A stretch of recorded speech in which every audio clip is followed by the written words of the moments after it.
day to get there by boat. And in the outside world, our animals will die within 12 hours, Wu said. How do you know? Because I've made sure that's precisely what will occur, Wu said, finally showing a trace of irritation. Look, we're not fools.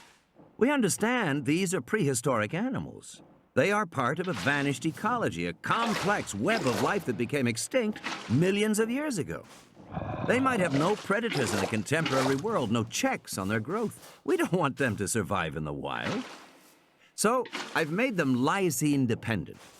I inserted a gene that makes a single faulty enzyme in protein metabolism. As a result, the animals cannot manufacture the amino acid lysine. They must ingest it from the outside. Unless they get a rich dietary source of exogenous lysine supplied by us in tablet form, they'll go into a coma within 12 hours and expire. These animals are genetically engineered to be unable to survive in the real world. They can only live here in Jurassic Park. They are not free at all. They are essentially our prisoners. Here's the control room, Ed Regis said. Now that you know how the animals are made, you'll want to see the control room for the park itself. Before we go out on the... He stopped. Through the thick glass window, the room was dark. The monitors were off, except for 3 that displayed spinning numbers and the image of a large boat. What's going on? Ed Regis said. Oh, hell, they're docking. Docking? Every 2 weeks, the supply boat comes in from the mainland. One of the things this island doesn't have is a good harbor, or even a good dock. It's a little hairy to get the ship in when the seas are rough. Could be a few minutes. He rapped on the window, but the men inside paid no attention. I guess we have to wait then. Ellie turned to Dr. Wu. You mentioned before that sometimes you make an animal and it seems to be fine, but as it grows, it shows itself to be flawed? Yes, Wu said. I don't think there's any way around that. We can duplicate the DNA, but there is a lot of timing in development, and we don't know if everything is working unless we actually see an animal develop correctly. Grant said, how do you know if it's developing correctly? No one has ever seen these animals before. Wu smiled. I've often thought about that. I suppose it is a bit of a paradox. Eventually, I hope paleontologists such as yourself will compare our animals with a fossil record to verify the developmental sequence. Ellie said, but the animal we just saw, the velociraptor, you said it was a Mongoliensis? From the location of the amber, Wu said. It is from China. Interesting, Grant said. I was just digging up an infant Anteropus. Are there any full-grown raptors here? Yes, Ed Regis said, without hesitation. 8 adult females. The females are the real hunters. They're pack hunters, you know. Will we see them on the tour? No, Wu said, looking suddenly uncomfortable. And there was an awkward pause. Wu looked at Regis. Not for a while, Regis said cheerfully. The velociraptors haven't been integrated into the park setting just yet. We keep them in a holding pen. Can I see them there? Grant said. Why, yes, of course. In fact, while we're waiting, he glanced at his watch, you might want to go around and have a look at them. I certainly would, Grant said. Absolutely, Ellie said. I want to go too, Tim said eagerly. Just go around the back of this building, past the support facility, and you'll see the pen. But don't get too close to the fence. Do you want to go too? He said to the girl. No, Lex said. She looked appraisingly at Regis. You want to play a little pickle? Throw a few? Well, sure, Ed Regis said. Why don't you and I go downstairs, and we'll do that while we wait for the control room to open up. Grant walked with Ellie and Malcolm around the back of the main building, with a kid tagging along. Grant liked kids. It was impossible not to like any group so openly enthusiastic about dinosaurs. Grant used to watch kids in museums as they stared open-mouthed at the big skeletons rising above them. He wondered what their fascination really represented. He finally decided that children liked dinosaurs because these giant creatures personified the uncontrollable force of looming authority. They were symbolic parents, fascinating and frightening like parents. And kids loved them, as they loved their parents. Grant also suspected that that was why even young children learned the names of dinosaurs. It never failed to amaze him when a 3-year-old shrieked, "Stegosaurus!" Saying these complicated names was a way of exerting power over the giants, a way of being in control. "What do you know about Velociraptor?" Grant asked Tim. He was just making conversation. "It's a small carnivore that hunted in packs, like Deinonychus," Tim said. "That's right," Grant said, "although Deinonychus is now considered one of the velociraptors. And the evidence for pack hunting is all circumstantial. It derives in part from the appearance of the animals, which are quick and strong, but small for dinosaurs, just 150 to 300 pounds each. We assume they hunted in groups if they were to bring down larger prey. And there are some fossil finds in which a single large prey animal is associated with several raptor skeletons, suggesting they hunted in packs. And, of course, raptors were large-brained, more intelligent than most dinosaurs." "How intelligent is that?" Malcolm asked. "Depends on who you talk to," Grant said. "Just as paleontologists have come around to the idea that dinosaurs were probably warm-blooded, a lot of us are starting to think some of them might have been quite intelligent, too, but nobody knows for sure." They left the visitor area behind, and soon they heard the loud hum of generators, smelled the faint odor of gasoline. They passed a grove of palm trees and saw a large, low concrete shed with a steel roof. The noise seemed to come from there. They looked in the shed. "It must be a generator," Ellie said. "It's big," Grant said, peering inside. The power plant actually extended 2 stories below ground level, a vast complex of whining turbines and piping that ran down in the earth, lit by harsh electric bulbs. "They can't need all this just for a resort," Malcolm said. "They're generating enough power here for a small city." "Maybe for the computers?" "Maybe." Grant heard bleating and walked north a few yards. He came to an animal enclosure with goats. By a quick count, he estimated there were 50 or 60 goats. "What's that for?" Ellie asked. "Beats me." "Probably they feed 'em to the dinosaurs," Malcolm said. The group walked on, following a dirt path through a dense bamboo grove. At the far side, they came to a double-layer chain-link fence 12 feet high, with spirals of barbed wire at the top. There was an electric hum along the outer fence. Beyond the fences, Grant saw dense clusters of large ferns, 5 feet high. He heard a snorting sound, a kind of snuffling. Then the sound of crunching footsteps coming closer. Then a long silence. "I don't see anything," Tim whispered finally. "Shh." Grant waited. Several seconds passed. Flies buzzed in the air. He still saw nothing. Ellie tapped him on the shoulder and pointed. Amid the ferns, Grant saw the head of an animal. It was motionless, partially hidden in the fronds, the 2 large, dark eyes watching them coldly. The head was 2 feet long. From a pointed snout, a long row of teeth ran back to the hole of the auditory meatus, which served as an ear. The head reminded him of a large lizard, or perhaps a crocodile. The eyes did not blink, and the animal did not move.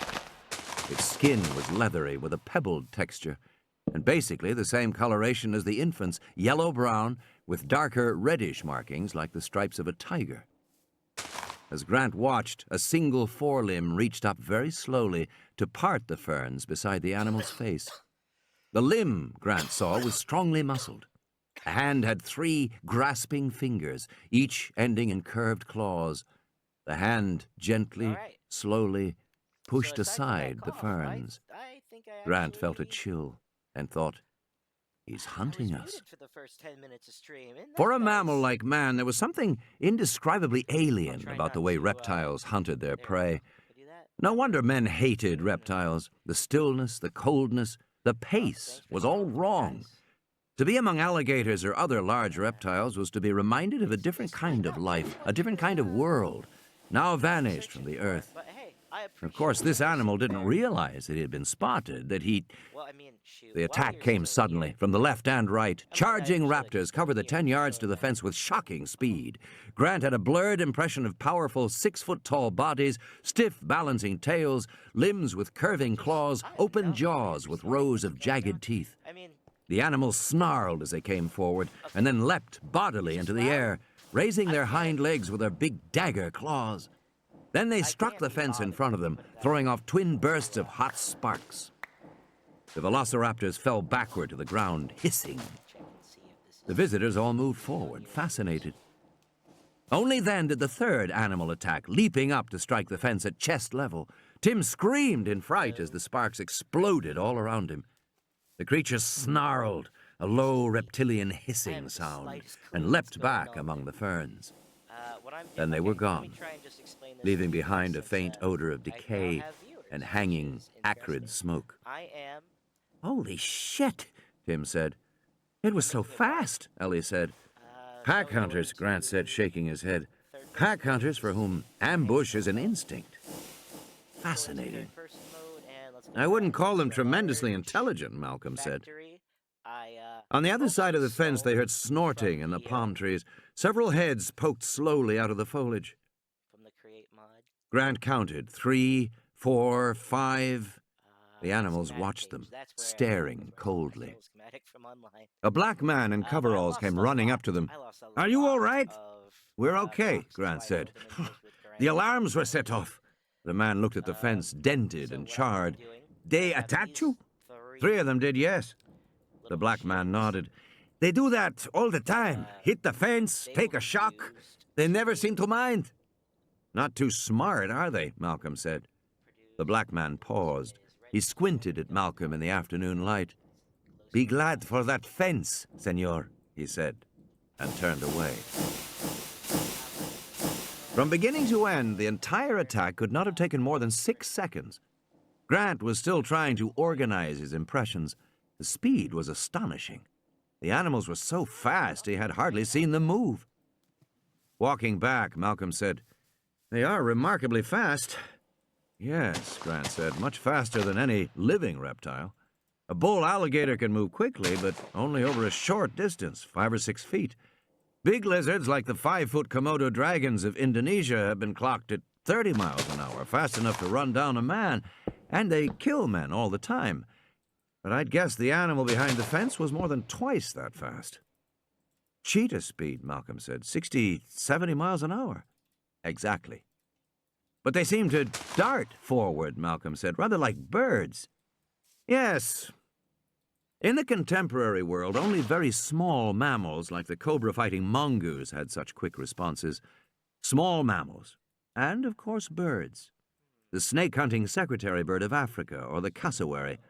In fact, the velociraptor conveyed precisely the same impression of deadly, swift menace Grant had seen in the cassowary, the clawed, ostrich-like bird of New Guinea. So, these velociraptors look like reptiles with the skin and general appearance of reptiles, but they move like birds, with the speed and predatory intelligence of birds. Is that about it? Malcolm said. Yes, Grant said. I'd say they display a mixture of traits. Does that surprise you? Not really, Grant said. It's actually rather close to what paleontologists believed a long time ago. When the first giant bones were found in the 1820s and 1830s, scientists felt obliged to explain the bones as belonging to some oversized variant of a modern species. This was because it was believed that no species could ever become extinct, since God would not allow one of his creations to die. Eventually, it became clear that this conception of God was mistaken, and the bones belonged to extinct animals. But what kind of animals? In 1842, Richard Owen, the leading British anatomist of the day, called them dinosauria, meaning terrible lizards. Owen recognized that dinosaurs seemed to combine traits of lizards, crocodiles, and birds. In particular, dinosaur hips were bird-like, not lizard-like. And unlike lizards, many dinosaurs seemed to stand upright. Owen imagined dinosaurs to be quick-moving, active creatures, and his view was accepted for the next 40 years. But when truly gigantic finds were unearthed, animals that had weighed 100 tons in life, scientists began to envision the dinosaurs as stupid, slow-moving giants destined for extinction. The image of the sluggish reptile gradually predominated over the image of the quick-moving bird. In recent years, scientists like Grant had begun to swing back toward the idea of more active dinosaurs. Grant's colleagues saw him as radical in his conception of dinosaur behavior, but now he had to admit his own conception had fallen far short of the reality of these large, incredibly swift hunters. I honestly have no idea. Actually, what I was driving at, Malcolm said, was this. Is it a persuasive animal to you? Is it, in fact, a dinosaur? I'd say so, yes. And the coordinated attack behavior to be expected, Grant said. According to the fossil record, packs of velociraptors were capable of bringing down animals that weighed 1,000 pounds, like Tenontosaurus, which could run as fast as a horse. Coordination would be required. How do they do that without language? Oh, language isn't necessary for coordinated hunting, Ali said. Chimpanzees do it all the time. A group of chimps will stalk a monkey and kill it. All communication is by eyes. And were the dinosaurs, in fact, attacking us? Yes. They would kill us and eat us if they could, Malcolm said. I think so. The reason I ask, Malcolm said, is that I'm told large predators such as lions and tigers are not born man-eaters. Isn't that true? These animals must learn somewhere along the way that human beings are easy to kill. Only afterward do they become man-killers. Yes, I believe that's true, Grant said. Well, these dinosaurs must be even more reluctant than lions and tigers. After all, they come from a time before human beings, or even large mammals, existed at all. God knows what they think when they see us. So I wonder, have they learned somewhere along the line that humans are easy to kill? The group fell silent as they walked. In any case, Malcolm said, I shall be extremely interested to see the control room now. Version 4.4. Was there any problem with the group? Hammond asked. No, Henry Wu said. There was no problem at all. They accepted your explanation? Well, why shouldn't they, Wu said. It's all quite straightforward, in the broad strokes. It's only the details that get sticky. And I wanted to talk about the details with you today. You can think of it as a matter of aesthetics. John Hammond wrinkled his nose as if he smelled something disagreeable. Aesthetics? He repeated. They were standing in the living room of Hammond's elegant bungalow, set back among palm trees in the northern sector of the park. The living room was airy and comfortable, fitted with a half-dozen video monitors showing the animals in the park. The file Wu had brought, stamped Animal Development: version 4.4, lay on the coffee table. Hammond was looking at him in that patient, paternal way. Wu, 33 years old, was acutely aware that he had worked for Hammond all his professional life. Hammond had hired him right out of graduate school. Of course, there are practical consequences as well, Wu said. I really think you should consider my recommendations for Phase 2. We should go to version 4.4. You want to replace all the current stock of animals? Hammond said. Yes, I do. Why? What's wrong with them? Nothing, Wu said, except that they're real dinosaurs. That's what I asked for, Henry, Hammond said, smiling. And that's what you gave me. I know, Wu said, but you see... He paused. How could he explain this to Hammond? Hammond hardly ever visited the island, and it was a peculiar situation that Wu was trying to convey. Right now, as we stand here, almost no one in the world has ever seen an actual dinosaur. Nobody knows what they're really like. Yes, the dinosaurs we have now are real, Wu said, pointing to the screens around the room. But in certain ways they are unsatisfactory, unconvincing. I could make them better. Better in what way? For one thing, they move too fast, Henry Wu said. People aren't accustomed to seeing large animals that are so quick. I'm afraid visitors will think the dinosaurs look speeded up, like film running too fast. But, Henry, these are real dinosaurs. You said so yourself. I know, Wu said. But we could easily breed slower, more domesticated dinosaurs. Domesticated dinosaurs? Hammond snorted. Nobody wants domesticated dinosaurs, Henry. They want the real thing. But that's my point, Wu said. I don't think they do. They want to see their expectation, which is quite different. Hammond was frowning. You said yourself, John, this park is entertainment, Wu said, and entertainment has nothing to do with reality. Entertainment is antithetical to reality. Hammond sighed. Now, Henry, are we going to have another one of those abstract discussions? You know I like to keep it simple. The dinosaurs we have now are real, and... Well, not exactly, Wu said. He paced the living room, pointed to the monitors. I don't think we should kid ourselves. We haven't recreated the past here. The past is gone. It can never be recreated.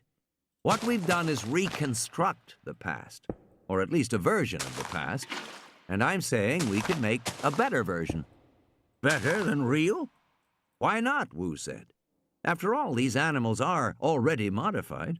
We've inserted genes to make them patentable and to make them lysine-dependent. And we've done everything we can to promote growth and accelerate development into adulthood. Hammond shrugged. That was inevitable. We didn't want to wait. We have investors to consider. Of course. But I'm just saying, why stop there? Why not push ahead to make exactly the kind of dinosaur that we'd like to see? One that is more acceptable to visitors and one that is easier for us to handle. A slower, more docile version for our park. Hammond frowned. But then the dinosaurs wouldn't be real. But they're not real now, Wu said. That's what I'm trying to tell you. There isn't any reality here. He shrugged helplessly.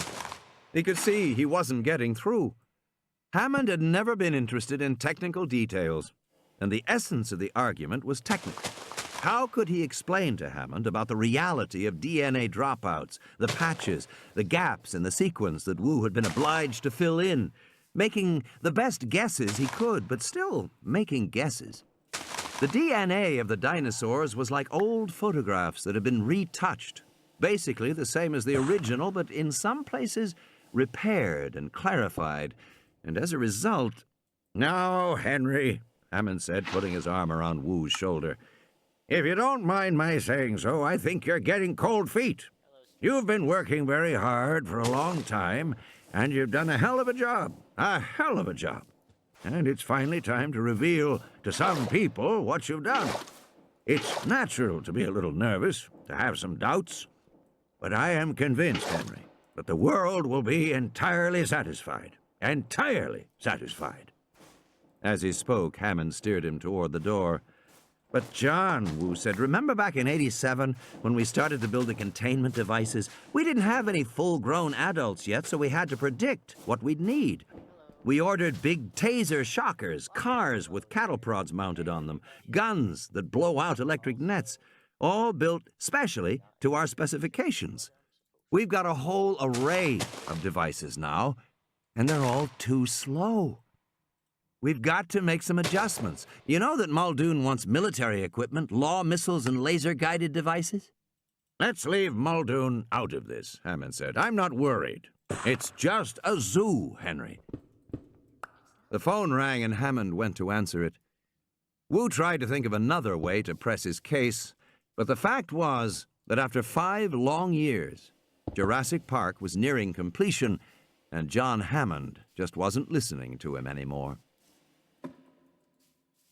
There had been a time when Hammond listened to Wu very attentively, especially when he had first recruited him, back in the days when Henry Wu was a 28-year-old graduate student getting his doctorate at Stanford in Norman Atherton's lab. Atherton's death had thrown the lab into confusion as well as mourning. No one knew what would happen to the funding or the doctoral programs. There was a lot of uncertainty. People worried about their careers. 2 weeks after the funeral, John Hammond came to see Wu. Everyone in the lab knew that Atherton had had some association with Hammond, although the details were never clear. But Hammond had approached Wu with a directness Wu never forgot. Norman always said you're the best geneticist in his lab, he said. What are your plans now? I don't know. Research. You want a university appointment? Yes. That's a mistake, Hammond said briskly. At least if you respect your talent. Wu had blinked. Why? Because let's face facts, Hammond said. Universities are no longer the intellectual centers of the country. The very idea is preposterous. Universities are the backwater. Don't look so surprised. I'm not saying anything you don't know. Since World War II, all the really important discoveries have come out of private laboratories. The laser, the transistor, the polio vaccine, the microchip, the hologram, the personal computer, magnetic resonance imaging, CAT scans, the list goes on and on. Universities simply aren't where it's happening anymore. And they haven't been for 40 years. If you want to do something important in computers or genetics, you don't go to a university, dear me, no. Wu found he was speechless. Good heavens, Hammond said. What must you go through to start a new project? How many grant applications? How many forms? How many approvals? The steering committee, the department chairman, the university resources committee. How do you get more workspace if you need it? More assistants if you need them? How long does all that take? A brilliant man can't squander precious time with forms and committees. Life is too short, and DNA too long. You want to make your mark. If you want to get something done, stay out of universities. In those days, Wu desperately wanted to make his mark. John Hammond had his full attention.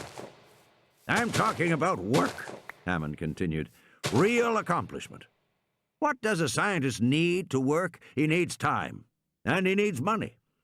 I'm talking about giving you a 5-year commitment and $10 million a year in funding. $50 million. And no one tells you how to spend it. You decide. Everyone else just gets out of your way. It sounded too good to be true. Wu was silent for a long time. Finally he said, In return for what? For taking a crack at the impossible, Hammond said. For trying something that probably can't be done. What does it involve? I can't give you details, but the general area involves cloning reptiles. I don't think that's impossible, Wu said. Reptiles are easier than mammals. Cloning's probably only 10, 15 years off, assuming some fundamental advances. I've got 5 years, Hammond said, and a lot of money. For somebody who wants to take a crack at it now. Is my work publishable? Eventually. Not immediately, no. But eventually publishable? Wu asked, sticking on this point. Hammond had laughed. Don't worry. If you succeed, the whole world will know about what you've done, I promise you. And now it seemed the whole world would indeed know, Wu thought. After 5 years of extraordinary effort, they were just a year away from opening the park to the public. Of course, those years hadn't gone exactly as Hammond had promised. Wu had had some people telling him what to do, and many times fearsome pressures were placed on him, and the work itself had shifted. It wasn't even reptilian cloning. Once they began to understand that dinosaurs were so similar to birds, it was avian cloning, a very different proposition, much more difficult. And for the last 2 years, Wu had been primarily an administrator, supervising teams of researchers and banks of computer-operated gene sequencers. Administration wasn't the kind of work he relished. It wasn't what he had bargained for. Still, he had succeeded. He had done what nobody really believed could be done, at least in so short a time. And Henry Wu thought that he should have some rights, some say in what happened, by virtue of his expertise and his efforts. Instead, he found his influence waning with each passing day. The dinosaurs existed. The procedures for obtaining them were worked out to the point of being routine. The technologies were mature, and John Hammond didn't need Henry Wu anymore. That should be fine, Hammond said, speaking into the phone. He listened for a while and smiled at Wu. Fine. Yes, fine. He hung up. Where were we, Henry? We were talking about Phase 2, Wu said. Oh, yes. We've gone over some of this before, Henry. I know, but you don't realize... Excuse me, Henry, Hammond said with an edge of impatience in his voice. I do realize. And I must tell you frankly, Henry, I see no reason to improve upon reality. Every change we've made in the genome has been forced on us by law. or necessity. We may make other changes in the future to resist disease or for other reasons, but I don't think we should improve upon reality just because we think it's better that way. We have real dinosaurs out there now. That's what people want to see, and that's what they should see. That's our obligation, Henry. That's honest, Henry. And smiling, Hammond opened the door for him to leave. Control. Grant looked at all the computer monitors in the darkened control room, feeling irritable. Grant didn't like computers. He knew that this made him old-fashioned, dated as a researcher, but he didn't care. Some of the kids who worked for him had a real feeling for computers, an intuition. Grant never felt that. He found computers to be alien, mystifying machines. Even the fundamental distinction between an operating system and an application left him confused and disheartened, literally lost in a foreign geography he didn't begin to comprehend. But he noticed that Gennaro was perfectly comfortable, and Malcolm seemed to be in his element, making little sniffing sounds like a bloodhound on a trail. "You want to know about control mechanisms?" John Arnold said, turning in his chair in the control room. The head engineer was a thin, tense, chain-smoking man of 45. He squinted at the others in the room. "We have unbelievable control mechanisms," Arnold said, and lit another cigarette. "For example," Gennaro said. "For example, animal tracking." Arnold pressed a button on his console, and the vertical glass map lit up with a pattern of jagged blue lines. "That's our juvenile T-Rex, the Little Rex. All his movements within the park over the last 24 hours. Arnold pressed the button again. "Previous 24. And again, "Previous 24. The lines on the map became densely overlaid, a child's scribble. But the scribble was localized in a single area, near the southeast side of the lagoon. "You get a sense of his home range over time," Arnold said. "He's young, so he stays close to the water. And he stays away from the big adult Rex. You put up the big Rex and the little Rex, and you'll see their paths never cross." "Where is the big Rex right now?" Gennaro asked. Arnold pushed another button. The map cleared, and a single glowing spot with a code number appeared in the fields northwest of the lagoon. "He's right there." "And the little Rex?" "Hell, I'll show you every animal in the park," Arnold said. The map began to light up like a Christmas tree, dozens of spots of light, each tagged with a code number. "That's 238 animals as of this minute." "How accurate?" "Within 5 feet." Arnold puffed on the cigarette. "Let's put it this way. You drive out in a vehicle, and you'll find the animals right there, exactly as they're shown on the map." "How often is this updated?" "Every 30 seconds. "Pretty impressive," Gennaro said. "How's it done?" "We have motion sensors all around the park," Arnold said. "Most of them hardwired, some radio telemetered. Of course, motion sensors won't usually tell you the species, but we get image recognition direct off the video. Even when we're not watching the video monitors, the computer is, and checking where everybody is." "Does the computer ever make a mistake?" "Only with the babies. It mixes those up sometimes because they're such small images, but we don't sweat that. The babies almost always stay close to herds of adults. Also, you have the category tally." "What's that?" "Once every 15 minutes, the computer tallies the animals in all categories," Arnold said. "Like this." Total animals, 238. Tyrannosaurs expected, 2. Found, 2. Version 4.1. Myosaurs expected, 21. Found, 21. Version 3.3. Stegosaurs expected, 4. Found, 4. Version 3.9. Triceratops expected, 8. Found, 8. Version 3.1. Procompsognathids expected, 49. Found, 49. Version 3.9. Othnielia expected, 16. Found, 16. Version 3.1. Velociraptors expected, 8. Found, 8. Version 3.0. Apatosaurs expected, 17. Found, 17. Version 3.1. Hadrosaurs expected, 11. Found, 11. Version 3.1. Dilophosaurs expected 7. Found 7. Version 4.3. Pterosaurs expected 6.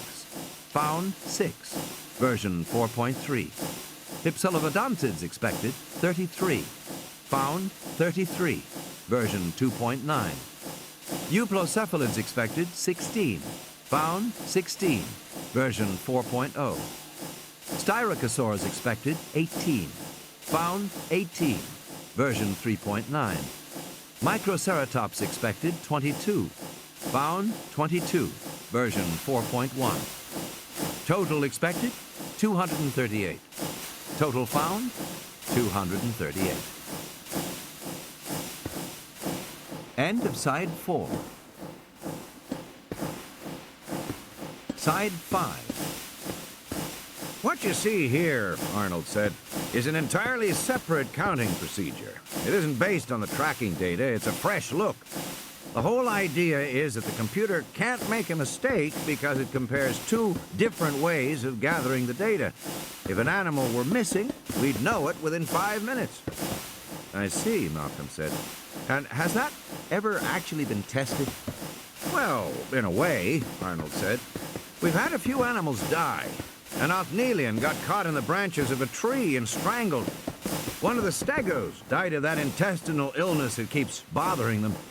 One of the hypsilophodonts fell and broke his neck. And in each case, once the animal stopped moving, the numbers stopped tallying, and the computer signaled an alert. Within 5 minutes. Yes. Grant said, "What is the right-hand column?" Release version of the animals. The most recent are version 4.1 or 4.3. We're considering going to version 4.4. Version numbers? You mean like software, new releases? Well, yes, Arnold said. It is like software in a way. As we discover the glitches in the DNA, Dr. Wu's labs have to make a new version. The idea of living creatures being numbered like software, being subject to updates and revisions, troubled Grant. He could not exactly say why, it was too new a thought, but he was instinctively uneasy about it. They were, after all, living creatures. Arnold must have noticed his expression because he said, "Look, Dr. Grant, there's no point getting starry-eyed about these animals.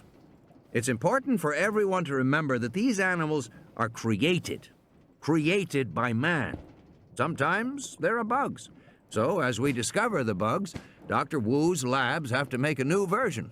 And we need to keep track of what version we have out there." Yes, of course you do, Malcolm said impatiently. But going back to the matter of counting, I take it all the counts are based on motion sensors? Yes. And these sensors are everywhere in the park? They cover 92% of the land area, Arnold said. There are only a few places we can't use them. For example, we can't use them on the Jungle River because the movement of the water and the convection rising from the surface screws up the sensors. But we have them nearly everywhere else. And if the computer tracks an animal into an unsensed zone, it'll remember and look for the animal to come out again. And if it doesn't, it gives us an alarm. Now then, Malcolm said, you show 49 Procompsognathids. Suppose I suspect that some of them aren't really the correct species. How would you show me that I'm wrong? 2 ways, Arnold said. First of all, I can track individual movements against the other presumed compies. Compies are social animals. They move in a group. We have 2 compy groups in the park, so the individual should be within either Group A or Group B. Yes, but the other way is direct visual, he said. He punched buttons, and one of the monitors began to flick rapidly through images of compies numbered from 1 to 49. These pictures are current ID images from within the last 5 minutes. So you can see all the animals if you want to? Yes. I can visually review all the animals whenever I want. How about physical containment, Gennaro said. Can they get out of their enclosures? Absolutely not, Arnold said. These are expensive animals, Mr. Gennaro. We take very good care of them. We maintain multiple barriers. First, the moats. He pressed a button and the board lit up with a network of orange bars. These moats are never less than 12 feet deep and water-filled. For bigger animals, the moats may be 30 feet deep. Next, the electrified fences. Lines of bright red glowed on the board. We have 50 miles of 12-foot-high fencing, including 22 miles around the perimeter of the island. All the park fences carry 10,000 volts. The animals quickly learn not to go near them. But if one did get out, Gennaro said. Arnold snorted and stubbed out his cigarette. Just hypothetically, Gennaro said, supposing it happened. Muldoon cleared his throat. We'd go out and get the animal back, he said. We have lots of ways to do that. Taser shotguns, electrified nets, tranquilizers. All non-lethal because, as Mr. Arnold says, these are expensive animals. Gennaro nodded. And if one got off the island? It'd die in less than 24 hours, Arnold said. These are genetically engineered animals. They're unable to survive in the real world. How about this control system itself, Gennaro said. Could anybody tamper with it? Arnold was shaking his head. The system is hardened. The computer is independent in every way. Independent power and independent backup power. The system does not communicate with the outside, so it cannot be influenced remotely by modem. The computer system is secure. There was a pause. Arnold puffed his cigarette. Hell of a system, he said. Hell of a goddamn system. Then I guess, Malcolm said, your system works so well, you don't have any problems. We've got endless problems here, Arnold said, raising an eyebrow. But none of the things you worry about. I gather you're worried that the animals will escape and will get to the mainland and raise hell. We haven't got any concern about that at all. We see these animals as fragile and delicate. They've been brought back after 65 million years to a world that's very different from the one they left, the one they were adapted to. We have a hell of a time caring for them. You have to realize, Arnold continued, that men have been keeping mammals and reptiles in zoos for hundreds of years. So we know a lot about how to take care of an elephant or a croc. But nobody's ever tried to take care of a dinosaur before. They are new animals, and we just don't know. Diseases in our animals are the biggest concern. Diseases? Gennaro said, suddenly alarmed. Is there any way that a visitor could get sick? Arnold snorted again. You ever catch a cold from a zoo alligator, Mr. Gennaro? Zoos don't worry about that, neither do we. What we do worry about is the animals dying from their own illnesses or infecting other animals. But we have programs to monitor that too. You want to see the Big Rex's health file? His vaccination record? His dental record? That's something. You ought to see the vet scrubbing those big fangs so he doesn't get tooth decay. Not just now, Gennaro said. What about your mechanical systems? You mean the rides? Arnold said. Grant looked up sharply. Rides?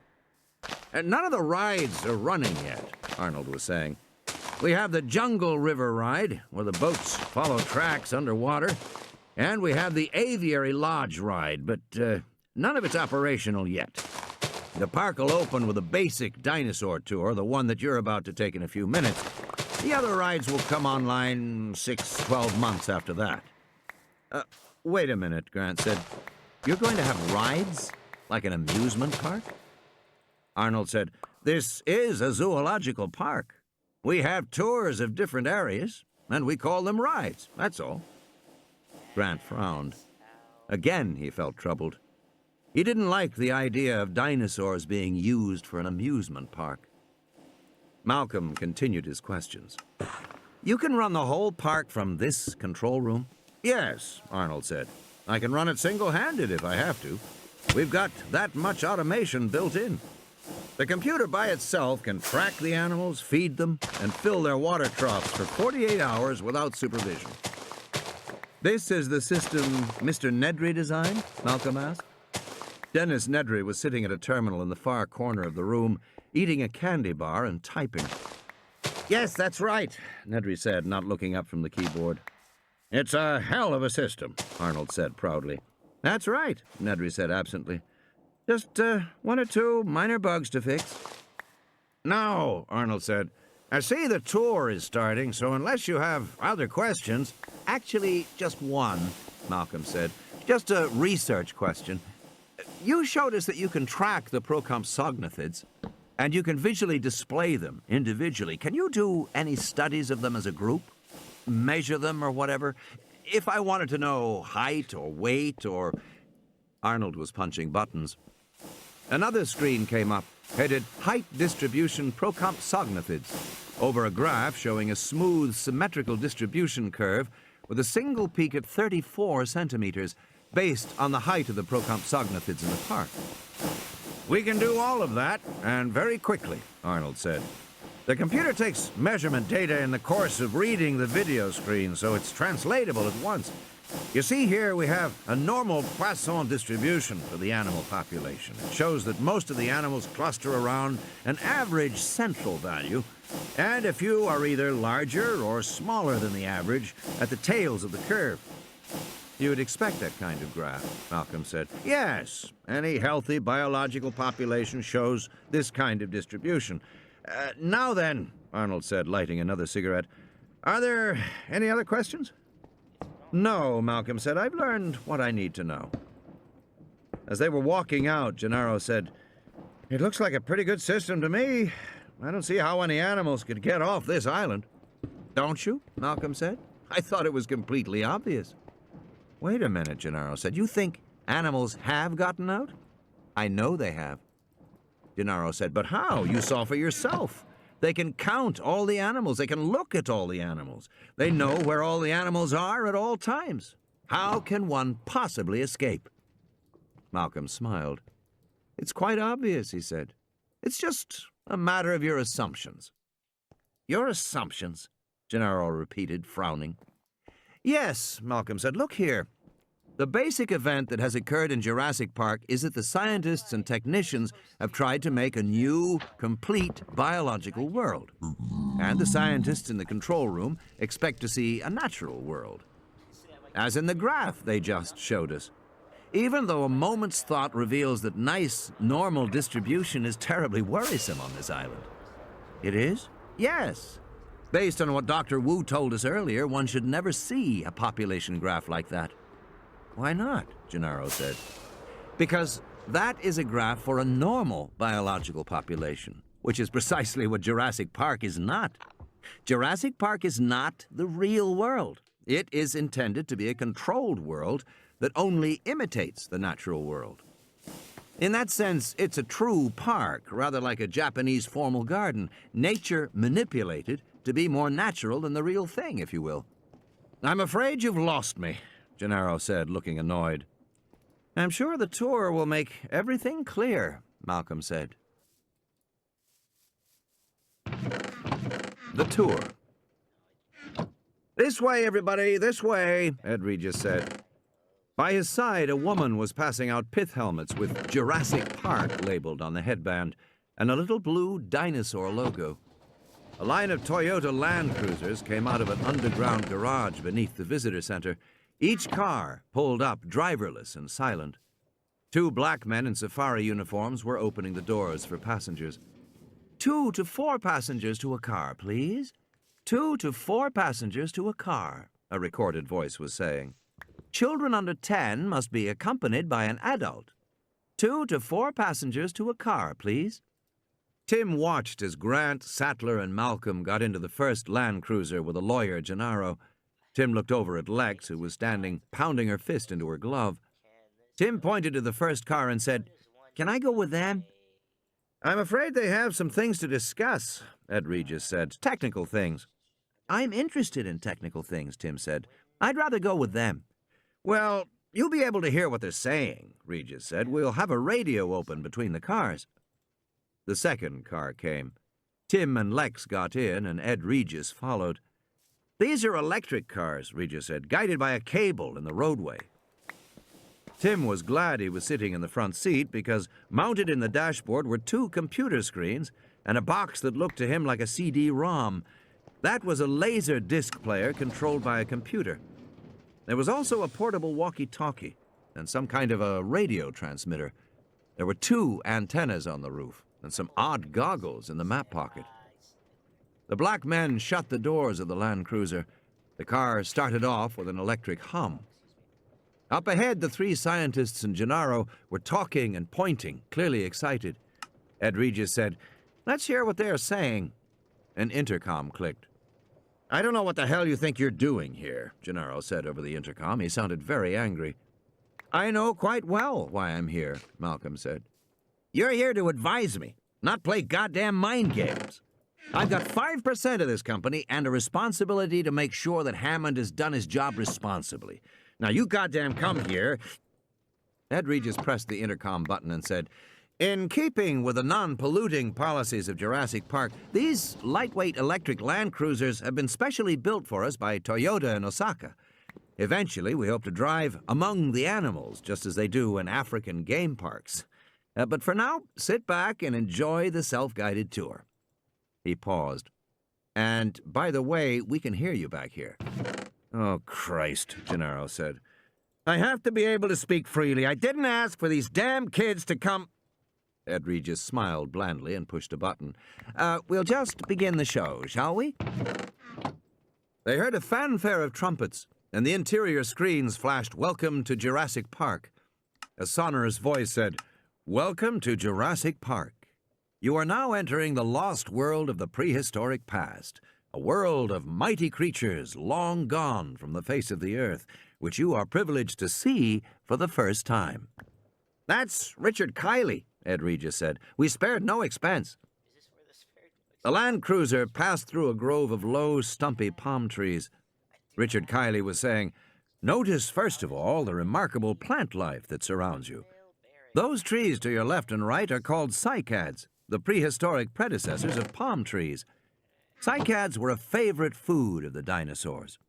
You can also see Bennettitalians and ginkgos. The world of the dinosaur included more modern plants, such as pine and fir trees, and swamp cypresses. You will see these as well. The Land Cruiser moved slowly among the foliage. Tim noticed the fences and retaining walls were screened by greenery to heighten the illusion of moving through real jungle. We imagine the world of the dinosaurs, said Richard Kiley's voice, as a world of huge vegetarians, eating their way through the giant swampy forests of the Jurassic and Cretaceous world 100 million years ago. But most dinosaurs were not as large as people think. The smallest dinosaurs were no bigger than a house cat, and the average dinosaur was about as big as a pony. We are first going to visit one of these average-sized animals, called Hypsilophodonts. If you look to your left, you may catch a glimpse of them now. They all looked to the left. The Land Cruiser stopped on a low rise where a break in the foliage provided a view to the east. They could see a sloping forested area which opened into a field of yellow grass that was about 3 feet high. There were no dinosaurs. Where are they? Lex said.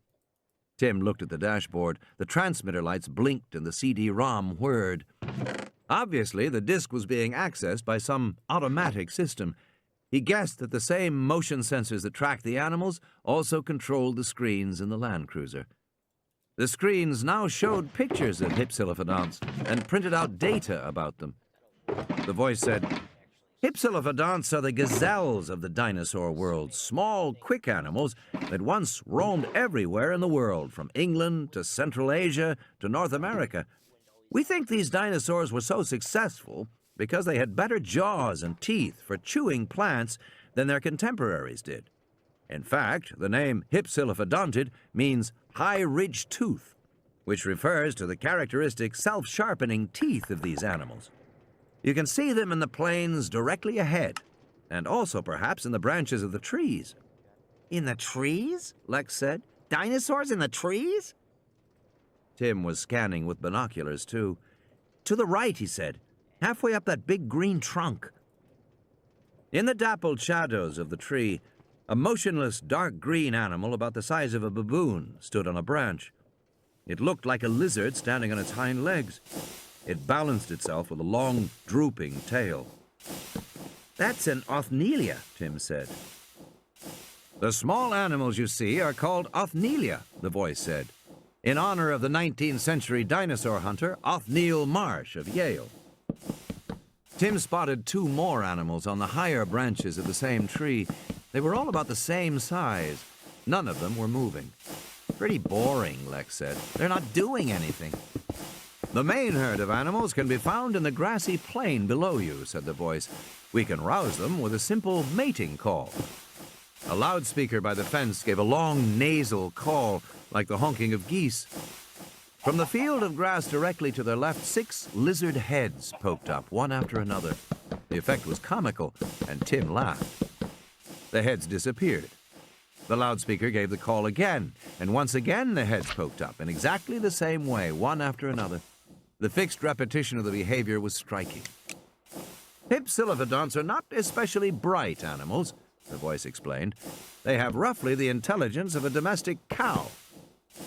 The heads were dull green, with a mottling of dark browns and blacks that extended down the slender necks. Judging from the size of the heads, Tim guessed their bodies were 4 feet long, about as large as deer. Some of the Hypsilophodonts were chewing, the jaws working. One reached up and scratched its head with a 5-fingered hand. The gesture gave the creature a pensive, thoughtful quality. If you see them scratching, that is because they have skin problems. The veterinary scientists here at Jurassic Park think it may be a fungus or an allergy, but they're not sure yet. After all, these are the first dinosaurs in history ever to be studied alive. The electric motor of the car started, and there was a grinding of gears. At the unexpected sound, the herd of Hypsilophodonts suddenly leapt into the air and bounded above the grass like kangaroos, showing their full bodies with massive hind limbs and long tails in the afternoon sunlight. In a few leaps, they were gone. Now that we've had a look at these fascinating herbivores, we will go on to some dinosaurs that are a little larger. Quite a bit larger, in fact. The land cruisers continued onward, moving south through Jurassic Park. Control. Gears are grinding, John Arnold said in the darkened control room. Have maintenance check the electric clutches on vehicles BB4 and BB5 when they come back. Yes, Mr. Arnold, replied the voice on the intercom. A minor detail, Hammond said, walking in the room. Looking out, he could see the 2 land cruisers moving south through the park. Muldoon stood in the corner, silently watching. Arnold pushed his chair back from the central console at the control panel. There are no minor details, Mr. Hammond, he said, and he lit another cigarette. Nervous at most times, Arnold was especially edgy now. He was only too aware that this was the first time visitors had actually toured the park. In fact, Arnold's team didn't often go into the park. Harding, the vet, sometimes did. The animal handlers went to the individual feeding houses, but otherwise they watched the park from the control room. And now, with visitors out there, he worried about 100 details. John Arnold was a systems engineer who had worked on the Polaris submarine missile in the late 1960s, until he had his first child and the prospect of making weapons became too distasteful. Meanwhile, Disney had started to create amusement park rides of great technological sophistication, and they employed a lot of aerospace people. Arnold helped build Disney World in Orlando, and had gone on to implement major parks at Magic Mountain in California, Old Country in Virginia, and Astroworld in Houston. His continuous employment at parks had eventually given him a somewhat skewed view of reality. Arnold contended, only half-jokingly, that the entire world was increasingly described by the metaphor of the theme park. Paris is a theme park, he once announced after a vacation, although it's too expensive, and the park employees are unpleasant and sullen. For the past 2 years, Arnold's job had been to get Jurassic Park up and running. As an engineer, he was accustomed to long time schedules. He often referred to the September opening, by which he meant September of the following year. And as the September opening approached, he was unhappy with the progress that had been made.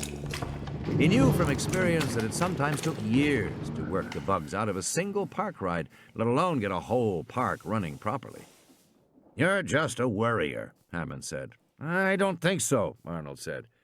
You've got to realize that from an engineering standpoint, Jurassic Park is by far the most ambitious theme park in history. Visitors will never think about it, but I do. He ticked the points off on his fingers. First, Jurassic Park has all the problems of any amusement park. Ride maintenance, queue control, transportation, food handling, living accommodations, trash disposal, security. Second, we have all the problems of a major zoo. Care of the animals, health and welfare, feeding and cleanliness, protection from insects, pests, allergies, and illnesses, maintenance of barriers, and all the rest. And finally, we have the unprecedented problems of caring for a population of animals that no one has ever tried to maintain before. Oh, it's not as bad as all that, Hammond said. Yes, it is. You're just not here to see it, Arnold said. The tyrannosaurs drink the lagoon water and sometimes get sick. We aren't sure why. The Triceratops females kill each other in fights for dominance and have to be separated into groups smaller than 6. We don't know why. The stegosaurs frequently get blisters on their tongues and diarrhea for reasons no one yet understands, even though we've lost 2. Hypsilophodonts get skin rashes. And the velociraptors, let's not start on the velociraptors, Hammond said. I'm sick of hearing about the velociraptors, how they're the most vicious creatures anyone has ever seen. They are, Muldoon said in a low voice. They should all be destroyed. You wanted to fit them with radio collars, Hammond said, and I agreed. Yes, and they promptly chewed the collars off. But even if the raptors never get free, Arnold said, I think we have to accept that Jurassic Park is inherently hazardous. Oh, balls, Hammond said. Whose side are you on, anyway? We now have 15 species of extinct animals, and most of them are dangerous, Arnold said. We've been forced to delay the Jungle River ride because of the Dilophosaurs, and the Teratops Lodge in the aviary because the pterodactyls are so unpredictable. These aren't engineering delays, Mr. Hammond. They're problems with control of the animals. You had plenty of engineering delays, Hammond said. Don't blame it on the animals. Yes, we have. In fact, it's all we could do to get the main attraction, Park Drive, working correctly, to get the CD-ROM inside the cars to be controlled by the motion sensors. It's taken weeks of adjustment to get that working properly. Now the electric gear shifts on the cars are acting up. The gear shifts. Let's keep it in perspective, Hammond said. You get the engineering correct, and the animals will fall into place. After all, they're trainable. From the beginning, this had been one of the core beliefs of the planners. The animals, however exotic, would fundamentally behave like animals in zoos anywhere. They would learn the regularities of their care, and they would respond. Meanwhile, how's the computer? Hammond said. He glanced at Dennis Nedry, who was working at a terminal in the corner of the room. This damn computer has always been a headache. We're getting there, Nedry said. If you had done it right in the first place, Hammond began, but Arnold put a restraining hand on his arm. Arnold knew there was no point in antagonizing Nedry while he was working. It's a large system, Arnold said. There are bound to be glitches. In fact, the bug list now ran to more than 130 items, and included many odd aspects. For example, the animal feeding program reset itself every 12 hours, not every 24 hours, and would not record feedings on Sundays. As a result, the staff could not accurately measure how much the animals were eating. The security system, which controlled all the security card-operated doors, cut out whenever main power was lost and did not come back on with auxiliary power. The security program only ran with main power. The physical conservation program, intended to dim lights after 10 p.m., only worked on alternate days of the week. The automated fecal analysis, called auto-poop, designed to check for parasites in the animal stools, invariably recorded all specimens as having the parasite Phagostomum venulosum, although none did. The program then automatically dispensed medication into the animal's food. If the handlers dumped the medicine out of the hoppers to prevent its being dispensed, an alarm sounded, which could not be turned off. And so it went, page after page of errors. When he had arrived, Dennis Nedry had been under the impression that he could make all the fixes himself over the weekend. He had paled when he saw the full listing. Now he was calling his office in Cambridge, telling his staff programmers they were going to have to cancel their weekend plans and work overtime until Monday. And he had told John Arnold that he would need to use every telephone link between Isla Nublar and the mainland just to transfer program data back and forth to his programmers. While Nedry worked, Arnold punched up a new window in his own monitor. It allowed him to see what Nedry was doing at the corner console. Not that he didn't trust Nedry, but Arnold just liked to know what was going on. He looked at the graphics display on his right-hand console, which showed the progress of the electric land cruisers. They were following the river, just north of the aviary and the Ornithischian paddock. "If you look to your left," said the voice, "you will see the dome of the Jurassic Park aviary, which is not yet finished for visitors." Hello. Tim saw sunlight glinting off aluminum struts in the distance. "And directly below is our Mesozoic jungle river, where, if you are lucky, you just may catch a glimpse of a very rare carnivore. Keep your eyes peeled, everyone." Inside the Land Cruiser, the screen showed a bird-like head topped with a flaming red crest. But everyone in Tim's car was looking out the windows. The car was driving along a high ridge, overlooking a fast-moving river below. The river was almost enclosed by dense foliage on both sides. "There they are now," said the voice. "The animals you see are called Dilophosaurs." Despite what the recording said, Tim saw only one.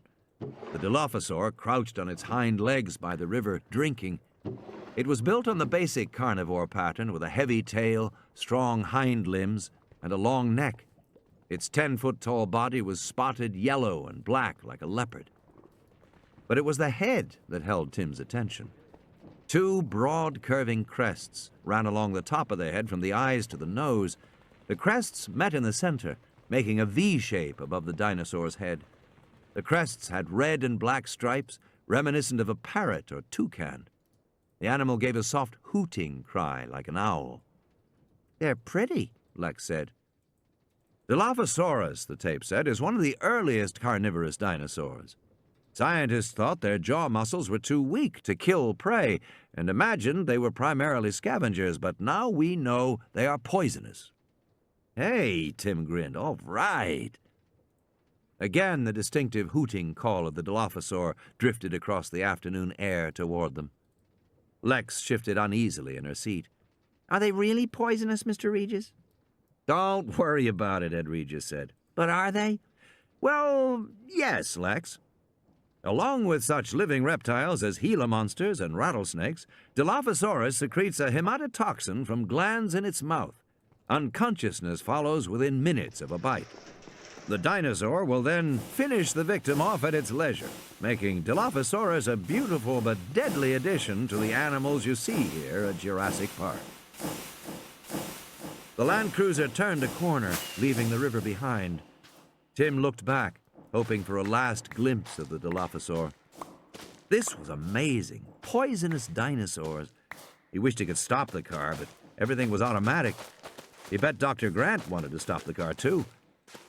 "If you look on the bluff to the right, you'll see Les Gigantes, the site of our superb 3-star dining room.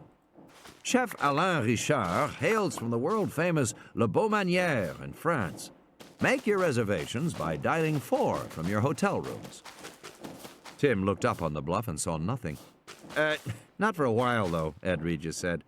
"The restaurant won't even start construction until November." Continuing on our prehistoric safari, we come next to the herbivores of the Ornithischian group. If you look to your right, you can probably see them now. Tim saw two animals standing motionless in the shade of a large tree. Triceratops, the size and gray color of an elephant, with the truculent stance of a rhino. The horns above each eye curved 5 feet into the air, looking almost like inverted elephant tusks. A third rhino-like horn was located near the nose, and they had the beaky snout of a rhino. "Unlike other dinosaurs," the voice said, "Triceratops serratus can't see well. They're nearsighted like the rhinos of today, and they tend to be surprised by moving objects. They'd charge our car if they were close enough to see it. But relax, folks. We're safe enough here." Triceratops have a fan-shaped crest behind their heads. It's made of solid bone, and it's very strong. These animals weigh about 7 tons each. Despite their appearance, they are actually quite docile. They know their handlers, and they'll allow themselves to be petted. They particularly like to be scratched in the hindquarters. "Why don't they move?" Lex said. She rolled down her window. Hey, stupid dinosaur, move! Don't bother the animals, Lex, Ed Regis said. Why, it's stupid. They just sit there like a picture in a book, Lex said. The voice was saying, easy-going monsters from a bygone world stand in sharp contrast to what we will see next. The most famous predator in the history of the world, the mighty tyrant lizard known as Tyrannosaurus Rex. Good. Tyrannosaurus Rex, Tim said.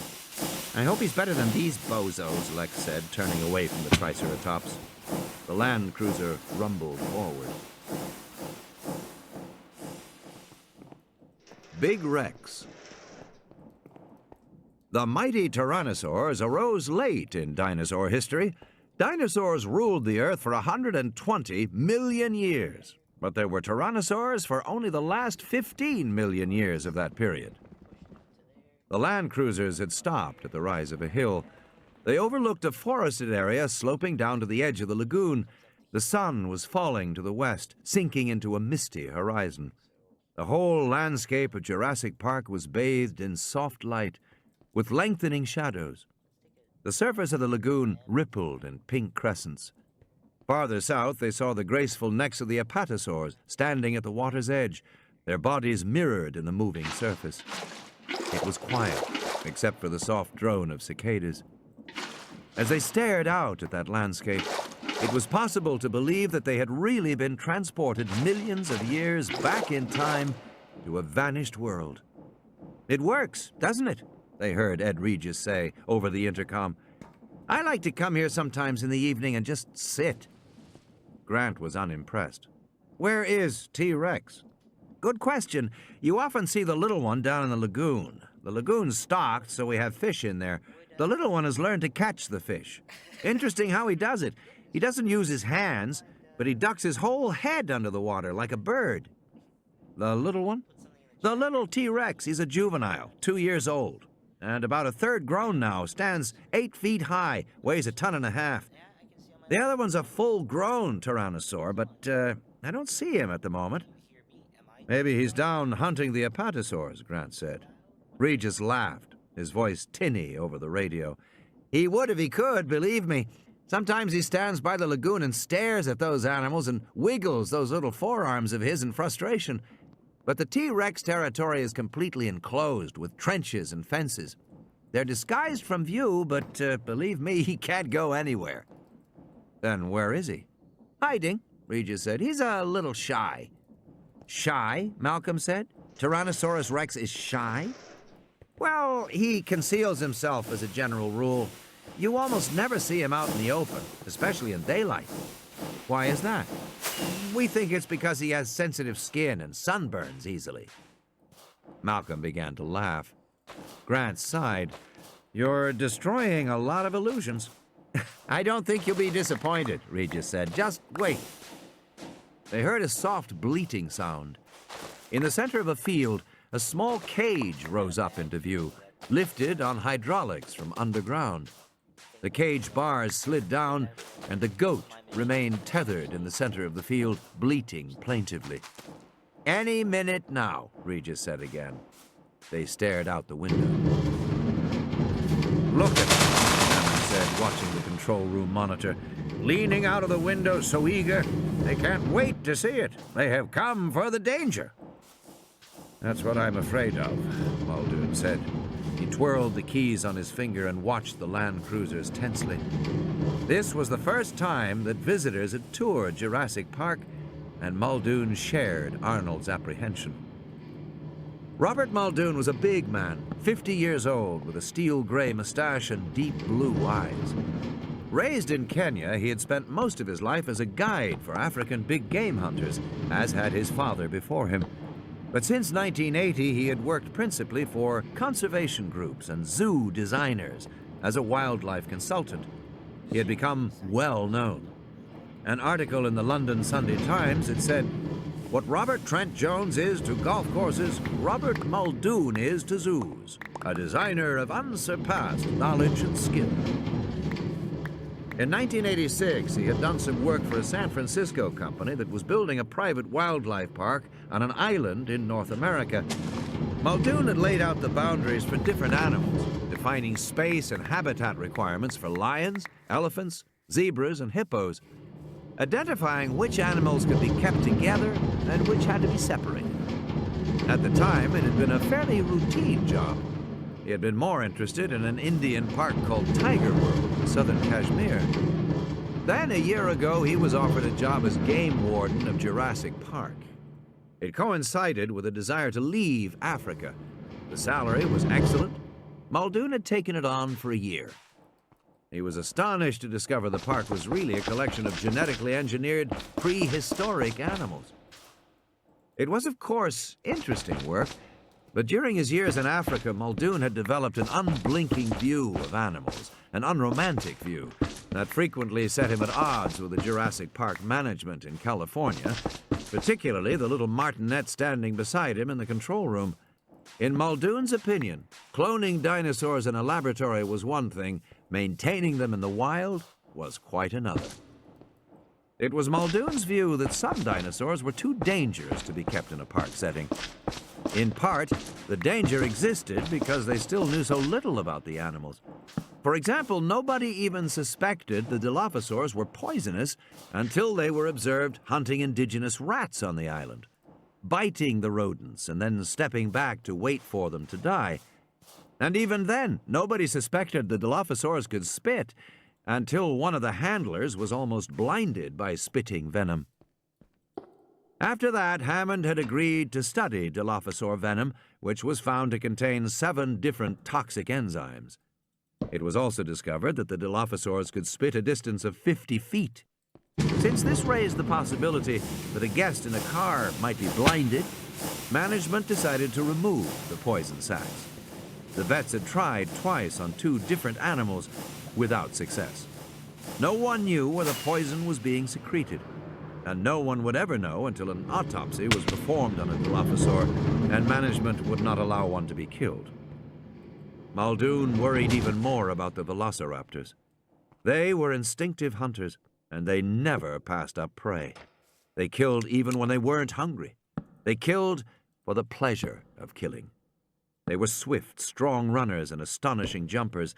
They had lethal claws on all 4 limbs. One swipe of a forearm would disembowel a man, spilling his guts out. And they had powerful tearing jaws that ripped flesh instead of biting it. They were far more intelligent than the other dinosaurs, and they seemed to be natural cage breakers. Every zoo expert knew that certain animals were especially likely to get free of their cages. Some, like monkeys and elephants, could undo cage doors. Others, like wild pigs, were unusually intelligent and could lift gate fasteners with their snouts. But who would suspect that the giant armadillo was a notorious cage breaker? Or the moose? Yet a moose was almost as skillful with its snout as an elephant with its trunk. Moose were always getting free. They had a talent for it. And so did velociraptors. Raptors were at least as intelligent as chimpanzees. And like chimpanzees, they had agile hands that enabled them to open doors and manipulate objects. They could escape with ease. And when, as Muldoon had feared, one of them finally escaped, it killed 2 construction workers and maimed a 3rd before being recaptured.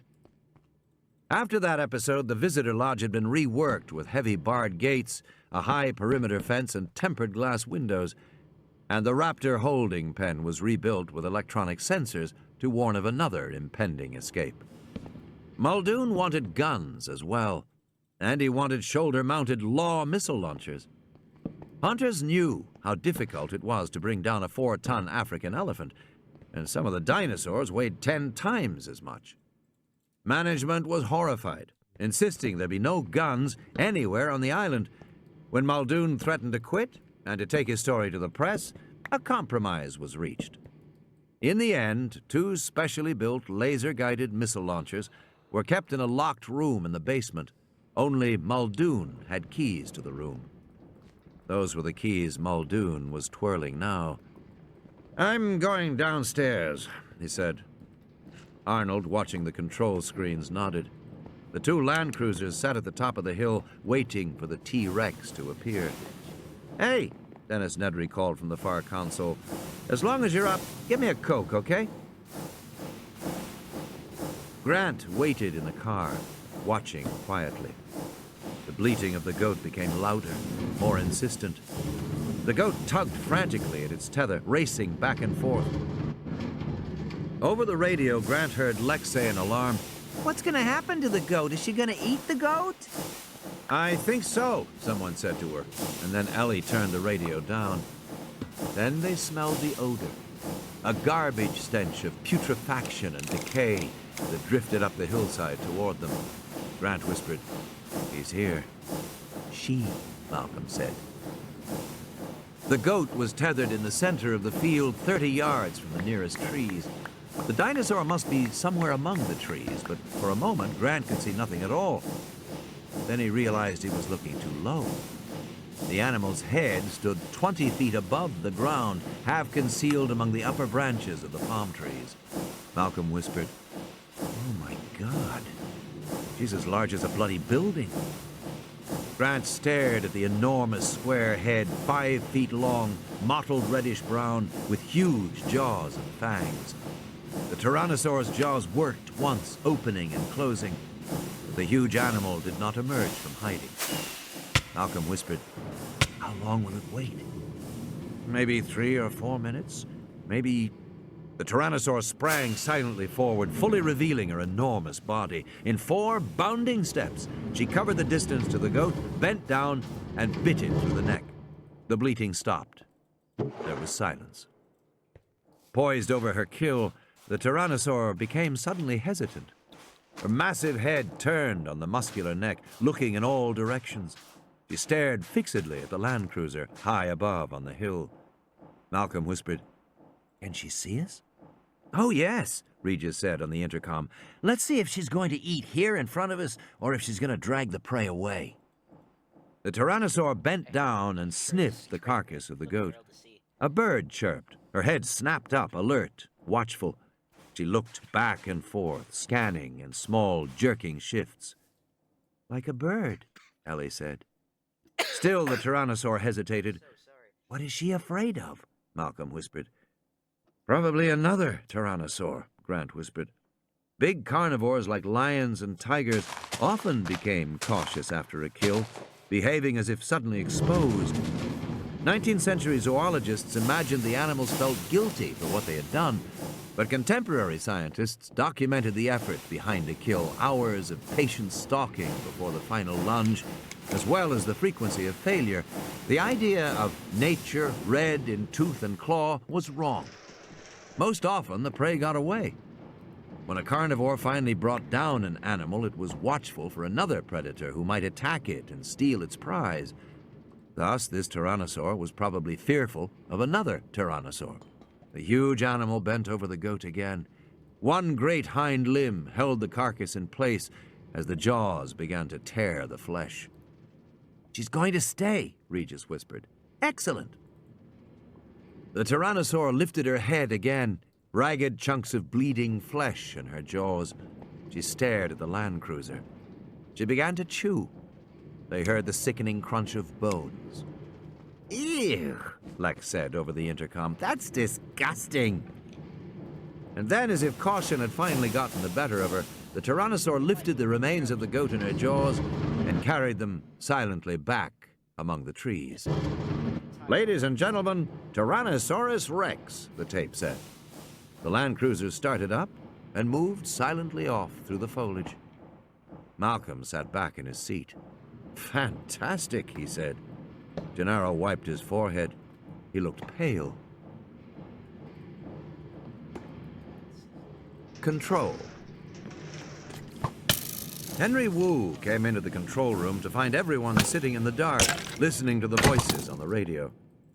"Jesus, if an animal like that gets out," Gennaro was saying, his voice tinny on the speaker, "there'd be no stopping it." "No stopping it, no. Huge, with no natural enemies. My God, think of it." In the control room, Hammond said, "Damn those people. They are so negative." Wu said, "They're still going on about an animal escaping? I don't understand. They must have seen by now that we have everything under control." We've engineered the animals and engineered the resort. He shrugged. It was Wu's deepest perception that the park was fundamentally sound, as he believed his paleo DNA was fundamentally sound. Whatever problems might arise in the DNA were essentially point problems in the code, causing a specific problem in the phenotype, an enzyme that didn't switch on or a protein that didn't fold. Whatever the difficulty, it was always solved with a relatively minor adjustment in the next version. Similarly, he knew that Jurassic Park's problems were not fundamental problems. They were not control problems. Nothing as basic or as serious as the possibility of an animal escaping. Wu found it offensive to think that anyone would believe him capable of contributing to a system where such a thing could happen. It's that Malcolm, Hammond said darkly. He's behind it all. He was against us from the start, you know. He's got his theory that complex systems can't be controlled and nature can't be imitated. I don't know what his problem is. Hell, we're just making a zoo here. World's full of them and they all work fine. But he's going to prove his theory or die trying. I just hope he doesn't panic Gennaro into trying to shut the park down. Wu said, "Can he do that?" No, Hammond said, but he can try. He can try and frighten the Japanese investors and get them to withdraw funds. Or he can make a stink with the San Jose government. He can make trouble. Arnold stubbed out his cigarette. Let's wait and see what happens, he said. We believe in the park. Let's see how it plays out. Muldoon got off the elevator, nodded to the ground floor guard, and went downstairs to the basement. He flicked on the lights. The basement was filled with 24 Land Cruisers arranged in neat rows. These were the electric cars that would eventually form an endless loop, touring the park, returning to the visitor center. In the corner was a Jeep with a red stripe, one of 2 gasoline-powered vehicles. Harding, the vet, had taken the other that morning, which could go anywhere in the park, even among the animals. The Jeeps were painted with a diagonal red stripe because for some reason it discouraged the Triceratops from charging the car. Muldoon moved past the Jeep toward the back. The steel door to the armaments room was unmarked. He unlocked it with his key and swung the heavy door wide. Gun racks lined the interior. He pulled out a Randler's shoulder launcher and a case of canisters. He tucked 2 gray rockets under his other arm. After locking the door behind him, he put the gun into the back seat of the Jeep. As he left the garage, he heard the distant rumble of thunder. "Looks like rain," Ed Regis said, glancing up at the sky. The Land Cruisers had stopped again near the sauropod swamp. A large herd of apatosaurs was grazing at the edge of the lagoon, eating the leaves of the upper branches of the palm trees. In the same area were several duck-billed hadrosaurs, which in comparison looked much smaller. Of course, Tim knew the hadrosaurs weren't really small. It was only that the apatosaurs were so much larger. Their tiny heads reached 50 feet into the air, extending out on their long necks. "The big animals you see are commonly called Varanosaurus," the recording said, "but they are actually Apatosaurus. They weigh more than 30 tons. That means a single animal is as big as a whole herd of modern elephants. And you may notice that their preferred area alongside the lagoon is not swampy. Despite what the books say, Varanosaurs avoid swamps. They prefer dry land." "Varanosaurus is the biggest dinosaur, Lex," Ed Regis said. Tim didn't bother to contradict him. Actually, Brachiosaurus was 3 times as large, and some people thought Altrosaurus and Seismosaurus were even larger than Brachiosaurus. Seismosaurus might have weighed 100 tons. Alongside the apatosaurs, the smaller hadrosaurs stood on their hind legs to get at foliage. They moved gracefully for such large creatures. Several infant hadrosaurs scampered around the adults, eating the leaves that dropped from the mouths of the larger animals. "The dinosaurs of Jurassic Park don't breed," the recording said. "The young animals you see were introduced a few months ago, already hatched, but the adults nurture them anyway." There was the rolling growl of thunder.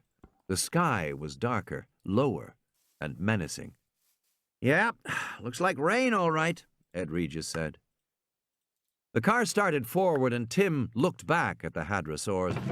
Suddenly, off to one side, he saw a pale yellow animal moving quickly. There were brownish stripes on its back. He recognized it instantly. "Hey!" he shouted. "Stop the car!" "What is it?" Ed Regis said. "Quick! Stop the car!" We move on now to see the last of our great prehistoric animals, the stegosaurs, the recorded voice said. "What's the matter, Tim?" "I saw one! I saw one in the field out there." "Saw what?" "A raptor in that field." The stegosaurs are a mid-Jurassic animal evolving about 170 million years ago, the recording said. Several of these remarkable herbivores live here at Jurassic Park. "Oh, I don't think so, Tim," Ed Regis said. "Not a raptor." "I did! Stop the car!" There was a babble on the intercom as the news was relayed to Grant and Malcolm. "Tim says he saw a raptor." "Where?" "Back at the field." "Let's go back and look." "We can't go back," Ed Regis said. "We can only go forward. The cars are programmed." "We can't go back?" Grant said. "No," Regis said. "Sorry. You see, it's kind of a ride." "Tim, this is Professor Malcolm," said a voice cutting in on the intercom. "I have just one question for you about this raptor. How old would you say it was?" "Older than the baby we saw today," Tim said, "and younger than the big adults in the pen. The adults were 6 feet tall. This one was about half that size." "That's fine," Malcolm said. "I only saw it for a second," Tim said. "I'm sure it wasn't a raptor," Ed Regis said. "It couldn't possibly be a raptor. Must have been one of the Aussies. They're always jumping their fences. We have a hell of a time with them." "I know I saw a raptor," Tim said. "I'm hungry," Lex said. She was starting to whine. Good to meet ya, hungry. In the control room, Arnold turned to Wu. "What do you think the kids saw?" "I think it must have been an Aussie." Because I'm gonna stop. Arnold nodded. I feel like I'm gonna stop. "We have trouble tracking Aussies because they spend so much time in the trees." The Aussies were an exception to the usual minute-to-minute control they maintained over the animals. The computers were constantly losing and picking up the Aussies as they went into the trees and then came down again. "What burns me," Hammond said, "is that we have made this wonderful park, this fantastic park, and our very first visitors are going through it like accountants, just looking for problems. They aren't experiencing the wonder of it at all." "That's their problem," Arnold said. "We can't make them experience wonder." The intercom clicked and Arnold heard a voice drawl. John, this is the NB over at the dock. We haven't finished offloading, but I'm looking at that storm pattern south of us. I'd rather not be tied up here if this chop gets any worse." Arnold turned to the monitor showing the cargo vessel, which was moored at the dock on the east side of the island. He pressed the radio button. "How much left to do, Jim?" "Just the 3 final equipment containers. I haven't checked the manifest, but I assume you can wait another 2 weeks for it. We're not well berthed here, you know, and we're 100 miles offshore." "You're requesting permission to leave?" "Yes, John." "I want that equipment," Hammond said. "That's equipment for the labs. We need it." "Yes," Arnold said, "but you didn't want to put money into a storm barrier to protect the pier, so we don't have a good harbor. If the storm gets worse, the ship will be pounded against the dock. I've seen ships lost that way. Then you've got all the other expenses, replacement of the vessel, plus salvage to clear your dock, and you can't use your dock until you do." Hammond gave a dismissing wave. "Get them out of there." "Permission to leave, Anby," Arnold said into the radio. "See you in 2 weeks," the voice said. On the video monitor, they saw the crew on the decks, casting off the lines. Arnold turned back to the main console bank. He saw the land cruisers moving through fields of steam. "Where are they now?" Hammond said. "It looks like the South Fields," Arnold said. The southern end of the island had more volcanic activity than the north. "That means they should be almost to the Stegos. I'm sure they'll stop and see what Harding is doing." Stegosaur. As the Land Cruiser came to a stop, Ellie Sattler stared through the plumes of steam at the Stegosaurus. It was standing quietly, not moving. A Jeep with a red stripe was parked alongside it. "I have to admit, that's a funny-looking animal," Malcolm said. The Stegosaurus was 20 feet long with a huge, bulky body and vertical armor plates along its back. The tail had dangerous-looking 3-foot spikes, but the neck tapered to an absurdly small head with a stupid gaze, like a very dumb horse. As they watched, a man walked around from behind the animal. "That's our vet, Dr. Harding," Regis said over the radio. "He's anesthetized the stego, which is why it's not moving. It's sick." Grant was already getting out of the car, hurrying toward the motionless stegosaur. Ellie got out and looked back as the second Land Cruiser pulled up and the 2 kids jumped out. "What's he sick with?" Tim said. "They're not sure," Ellie said. The great leathery plates along the stegosaur's spine drooped slightly. It breathed slowly, laboriously, making a wet sound with each breath. "Is it contagious?" Lex said. They walked toward the tiny head of the animal, where Grant and the vet were on their knees, peering into the stegosaur's mouth. Lex wrinkled her nose. "This thing sure is big," she said, "and smelly." "Yes, it is." Ellie had already noticed the stegosaur had a peculiar odor, like rotting fish. It reminded her of something she knew, but couldn't quite place. In any case, she had never smelled a stegosaur before. Maybe this was its characteristic odor. But she had her doubts. Most herbivores did not have a strong smell, nor did their droppings. It was reserved for the meat eaters to develop a real stink. "Is that because it's sick?" Lex asked. "Maybe. And don't forget the vets tranquilized it." "Ellie, have a look at this tongue," Grant said. The dark purple tongue drooped limply from the animal's mouth.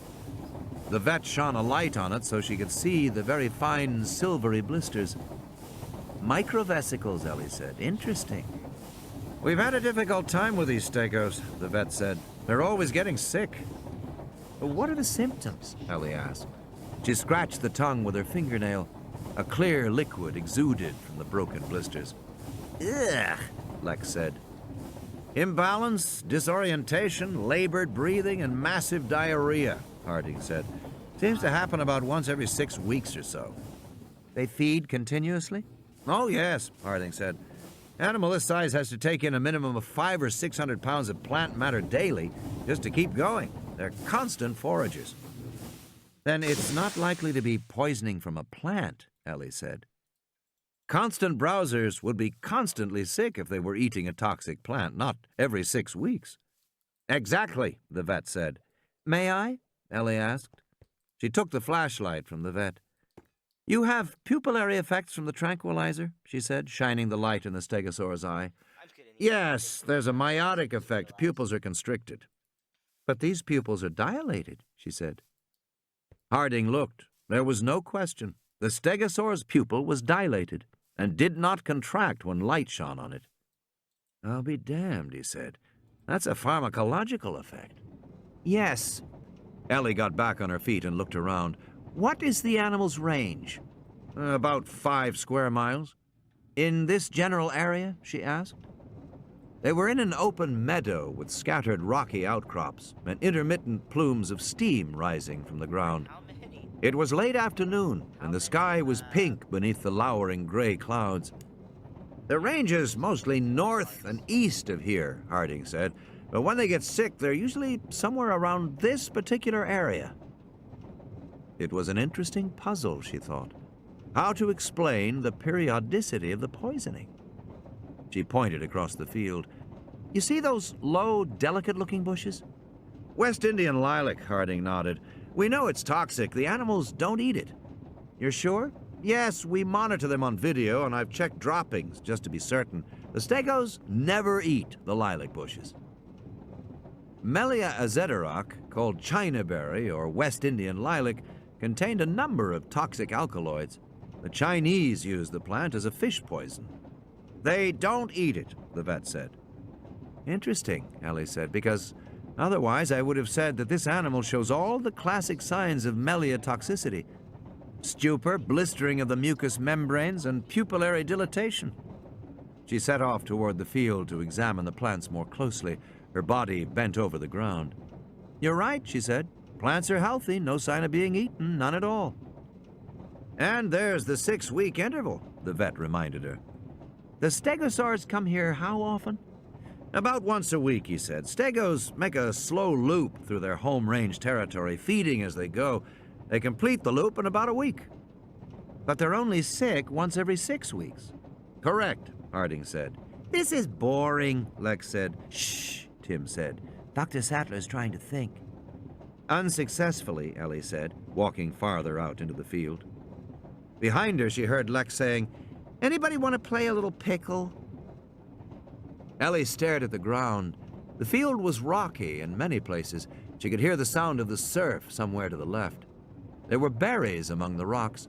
Perhaps the animals were just eating berries, but that didn't make sense. West Indian lilac berries were terribly bitter. "Finding anything?" Grant said, coming up to join her. Ellie sighed. "Just rocks," she said. "We must be near the beach, because all these rocks are smooth, and they're in funny little piles." "Funny little piles?" Grant said. "All over. There's one pile right there." She pointed. As soon as she did, she realized what she was looking at. The rocks were worn, but it had nothing to do with the ocean. These rocks were piled in small piles, almost as if they had been thrown down that way. They were piles of gizzard stones. Many birds and crocodiles swallowed small stones, which collected in a muscular pouch in the digestive tract called the gizzard. Squeezed by the muscles of the gizzard, the stones helped crush tough plant food before it reached the stomach, and thus aided digestion. Some scientists thought dinosaurs also had gizzard stones. For one thing, dinosaur teeth were too small and too little worn to have been used for chewing food.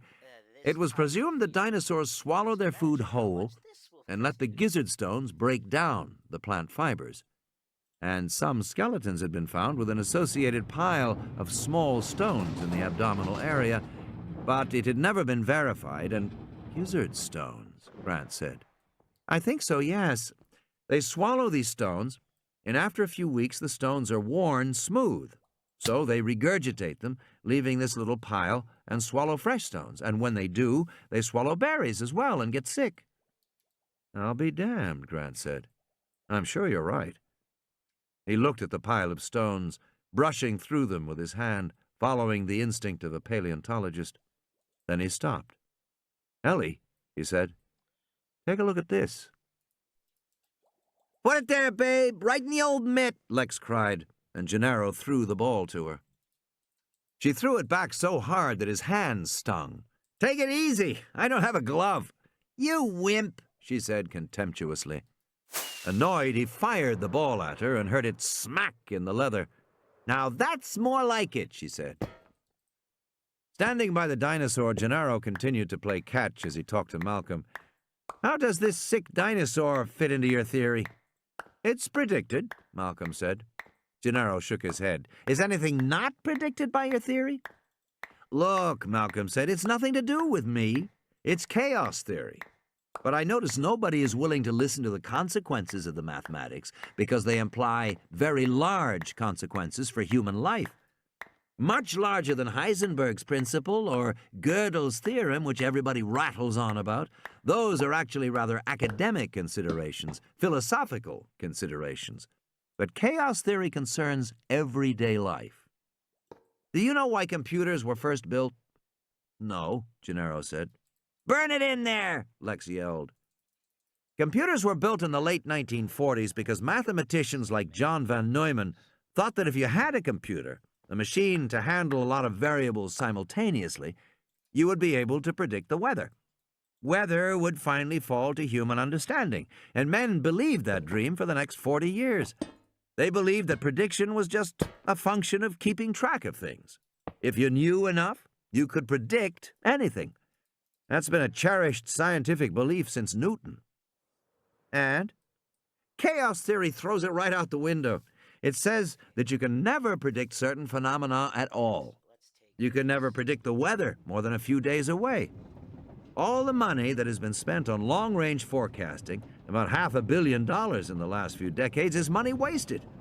It's a fool's errand. It's as pointless as trying to turn lead into gold. We look back at the alchemists and laugh at what they were trying to do, but future generations will laugh at us the same way. We've tried the impossible and spent a lot of money doing it. Because in fact, there are great categories of phenomena that are inherently unpredictable. Chaos says that? Yes. And it is astonishing how few people care to hear it, Malcolm said. I gave all this information to Hammond long before he broke ground on this place. You're going to engineer a bunch of prehistoric animals and set them on an island? Fine. A lovely dream. Charming. But it won't go as planned. It is inherently unpredictable. Just as the weather is. You told him this? Gennaro said. Yes. I also told him where the deviations would occur. Obviously, the fitness of the animals to the environment was one area. This stegosaur is 100 million years old. It isn't adapted to our world. The air is different. The solar radiation is different. The land is different. The insects are different. The sounds are different. The vegetation is different. Everything is different. The oxygen content is decreased. This poor animal's like a human being at 10,000 feet altitude. Listen to him wheezing. And the other areas? Broadly speaking, the ability of the park to control the spread of life forms, because the history of evolution is that life escapes all barriers. Life breaks free. Life expands to new territories. Painfully, perhaps even dangerously, but life finds a way. Malcolm shook his head. I don't mean to be philosophical, but there it is. Gennaro looked over. Ellie and Grant were across the field, waving their arms and shouting. Did you get my Coke? Dennis Nedry asked as Muldoon came back into the control room. Muldoon didn't bother to answer. He went directly to the monitor and looked at what was happening. Over the radio, we heard Harding's voice saying, Stego, finally, handle on now. What's that about? Muldoon said. They're down by the South Point, Arnold said. That's why they're breaking up a little. I'll switch them to another channel. But, they found out what's wrong with the Stegos. Eating some kind of berry. Hammond nodded. I knew we'd solve that sooner or later, he said. It's not very impressive, Gennaro said. He held the white fragment, no larger than a postage stamp, up on his fingertip in the fading light. You sure about this, Alan? Absolutely sure, Grant said. What gives it away is the patterning on the interior surface, the interior curve. Turn it over and you will notice a faint pattern of raised lines, making roughly triangular shapes. Yes, I see them. Well, I've dug out 2 eggs with patterns like that at my site in Montana. You're saying this is a piece of dinosaur eggshell? Absolutely, Grant said. Harding shook his head. These dinosaurs can't breed. Evidently they can, Gennaro said. That must be a bird egg, Harding said. We have literally dozens of species on the island. Grant shook his head. Look at the curvature. The shell is almost flat. That's from a very big egg. And notice the thickness of the shell. Unless you have ostriches on this island, it's a dinosaur egg. But they can't possibly breed, Harding insisted. All the animals are female. All I know, Grant said, is that this is a dinosaur egg. Malcolm said, Can you tell the species? Yes, Grant said. It's a velociraptor egg. End of Side 5. Side 6. Control. Absolutely absurd, Hammond said in the control room, listening to the report over the radio. It must be a bird egg. That's all it can be. The radio crackled. He heard Malcolm's voice.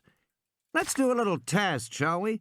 Ask Mr. Arnold to run one of his computer tallies. Now? Yes, right now. I understand you can transmit it to the screen in Dr. Harding's car. Do that too, will you? No problem, Arnold said. A moment later, the screen in the control room printed out the same list as before of the total animal numbers in the park. There was no change in the figures. I hope you're satisfied, Hammond said. Are you receiving it down there on your screen? We see it, Malcolm said. Everything accounted for, as always. He couldn't keep the satisfaction out of his voice. Now then, Malcolm said, can you have the computer search for a different number of animals? Like what? Arnold said. Try 239. Just a minute, Arnold said, frowning. A moment later, the screen printed the list again. Above the list, the total number of animals was now given as 239. At the bottom of the list, the totals now read expected animals 238, found animals 239. The list itself was unchanged, except for the number of found procompsognathids. Hammond sat forward. What the hell is that? We picked up another compy. From where? I don't know. The radio crackled. Now then, can you ask the computer to search for, let us say, 300 animals? What is he talking about? Hammond said, his voice rising. 300 animals? What's he talking about? Just a minute, Arnold said. That'll take a few minutes. He pushed buttons on the screen. The first line of the totals appeared. Total animals, 239. I don't understand what he's driving at, Hammond said. I'm afraid I do, Arnold said. He watched the screen. The numbers on the first line were clicking. Total animals, 244. 244? Hammond said. What's going on? The computer is counting the animals in the park, Wu said. All the animals. I thought that's what it always did. He spun. Nedry, have you screwed up again? No, Nedry said, looking up from his console. Computer allows the operator to enter an expected number of animals in order to make the counting process faster, but it's a convenience, not a flaw. He's right, Arnold said.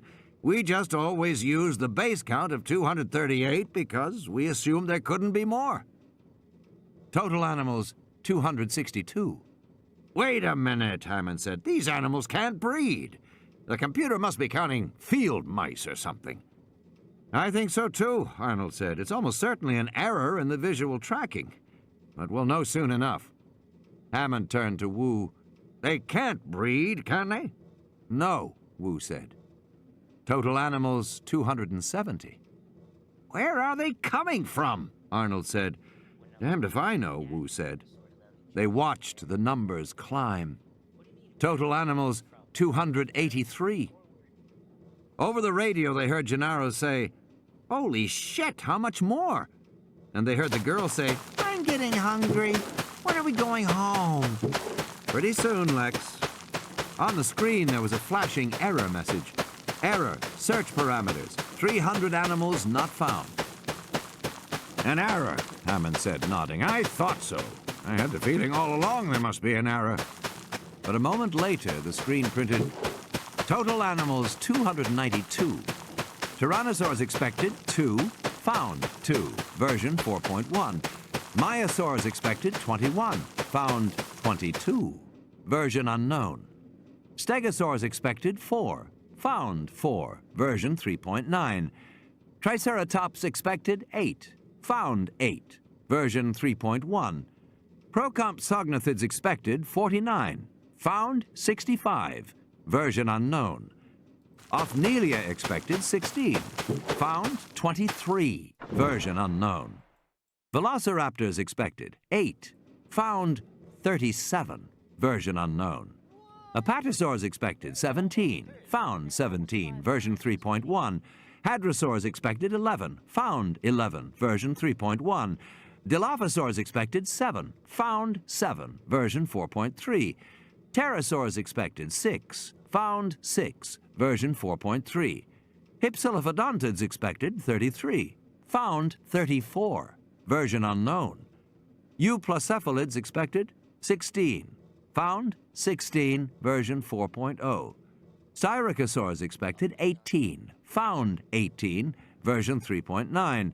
Microceratops expected 22, found 22, version 4.1.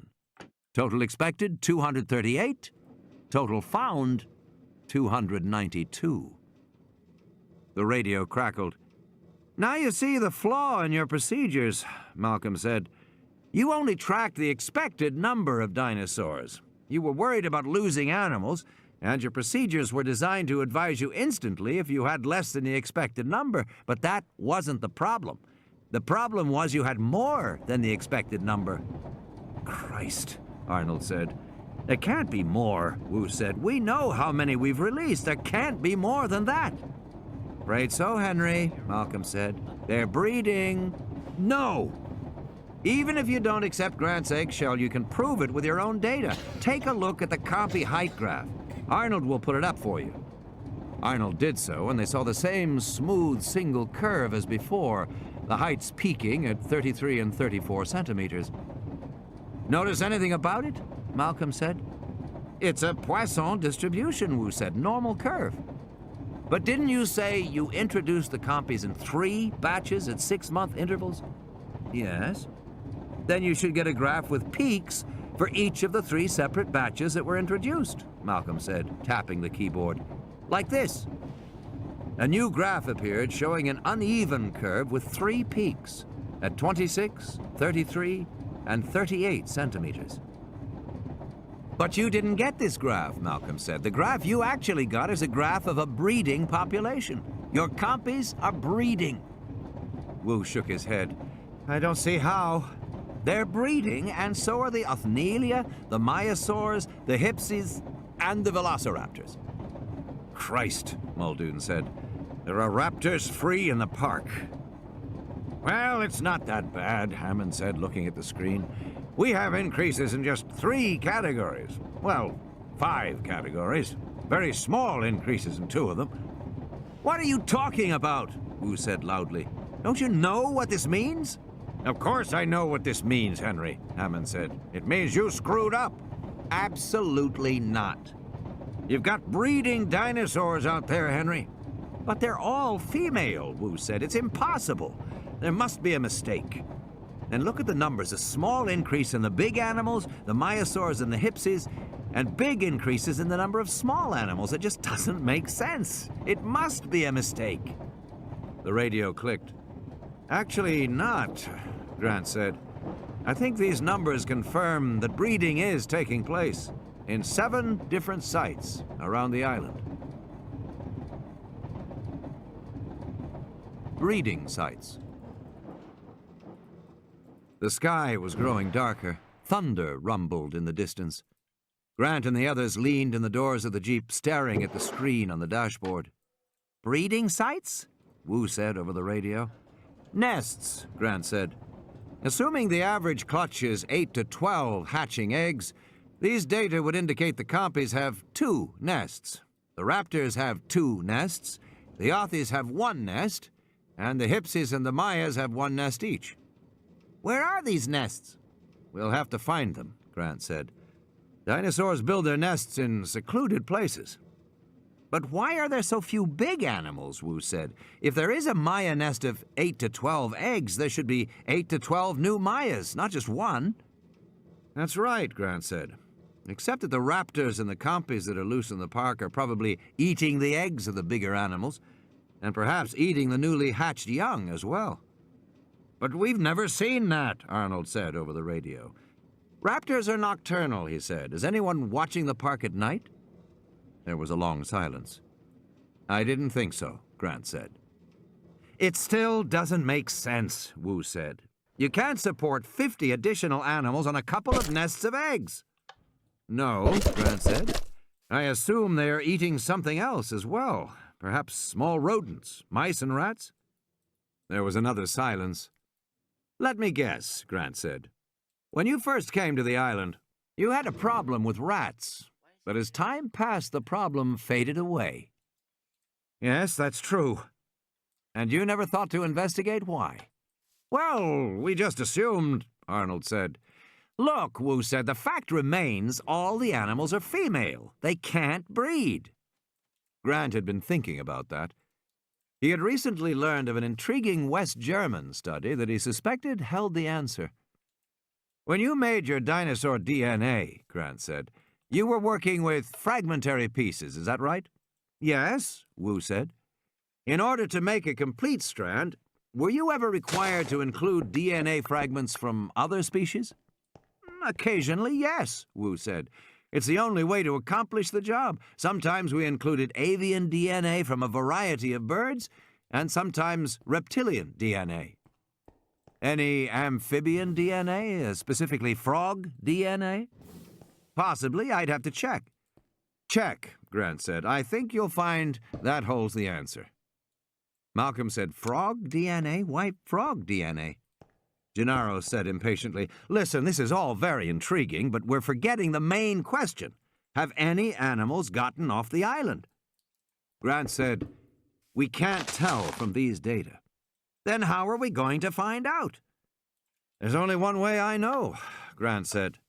We'll have to find the individual dinosaur nests, inspect them, and count the remaining egg fragments. From that, we may be able to determine how many animals were originally hatched, and we can begin to assess whether any are missing. Malcolm said, even so, you won't know if the missing animals are killed or dead from natural causes, or whether they have left the island. No, Grant said, but it's a start. And I think we can get more information from an intensive look at the population graphs. How are we going to find these nests? Actually, Grant said, I think the computer will be able to help us with that. Can we go back now? Lex said. I'm hungry. Yes, let's go, Grant said, smiling at her. You've been very patient. You'll be able to eat in about 20 minutes, Ed Regis said, starting toward the two land cruisers. I'll stay for a while, Ellie said, and get photos of the stego with Dr. Harding's camera. Those vesicles in the mouth will have cleared up by tomorrow. I want to get back, Grant said. I'll go with the kids. I will too, Malcolm said. I think I'll stay, Gennaro said, and go back with Harding in his jeep with Dr. Sattler. Fine, let's go. They started walking.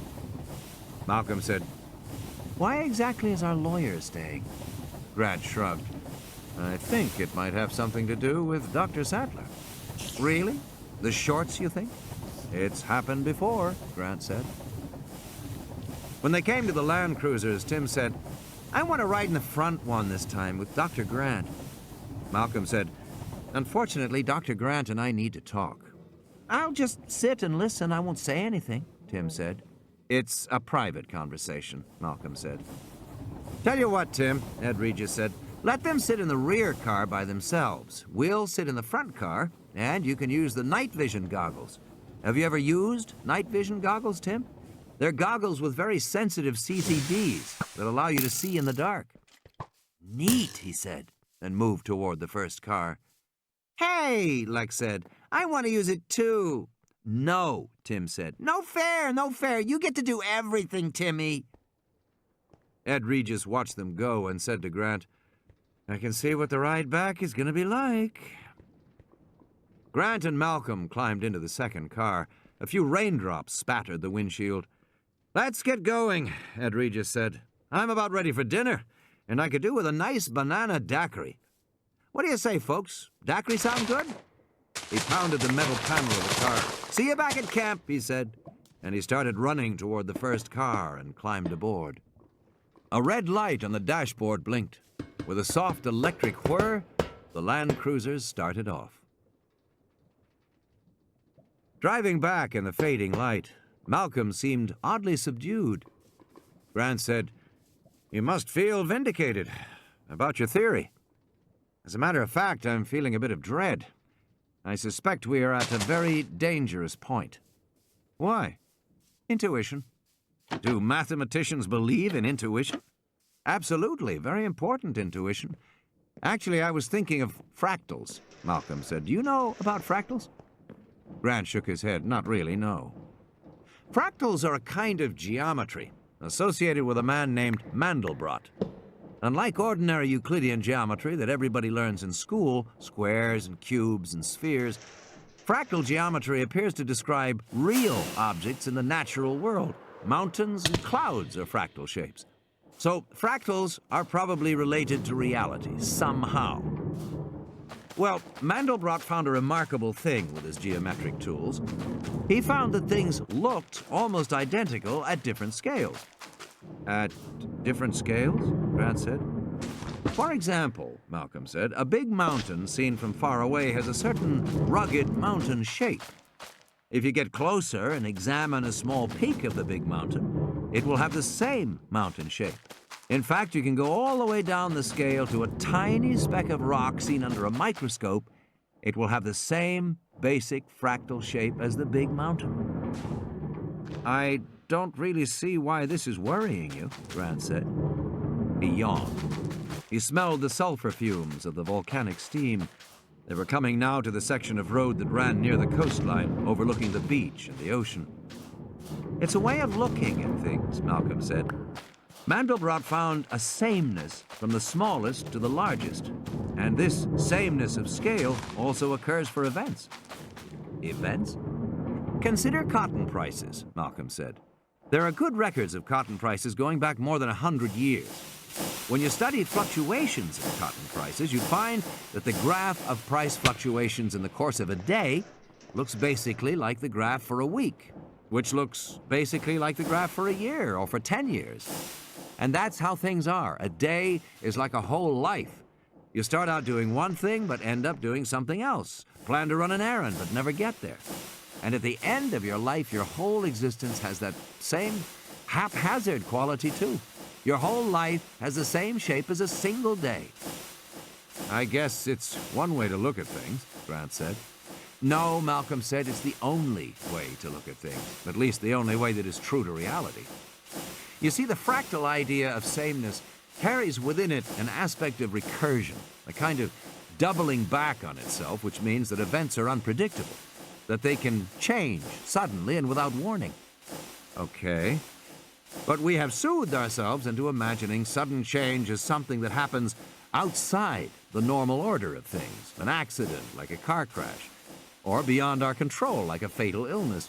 We do not conceive of sudden, radical, irrational change as built into the very fabric of existence, yet it is. And chaos theory teaches us, Malcolm said, that straight linearity, which we have come to take for granted in everything from physics to fiction, simply does not exist. Linearity is an artificial way of viewing the world.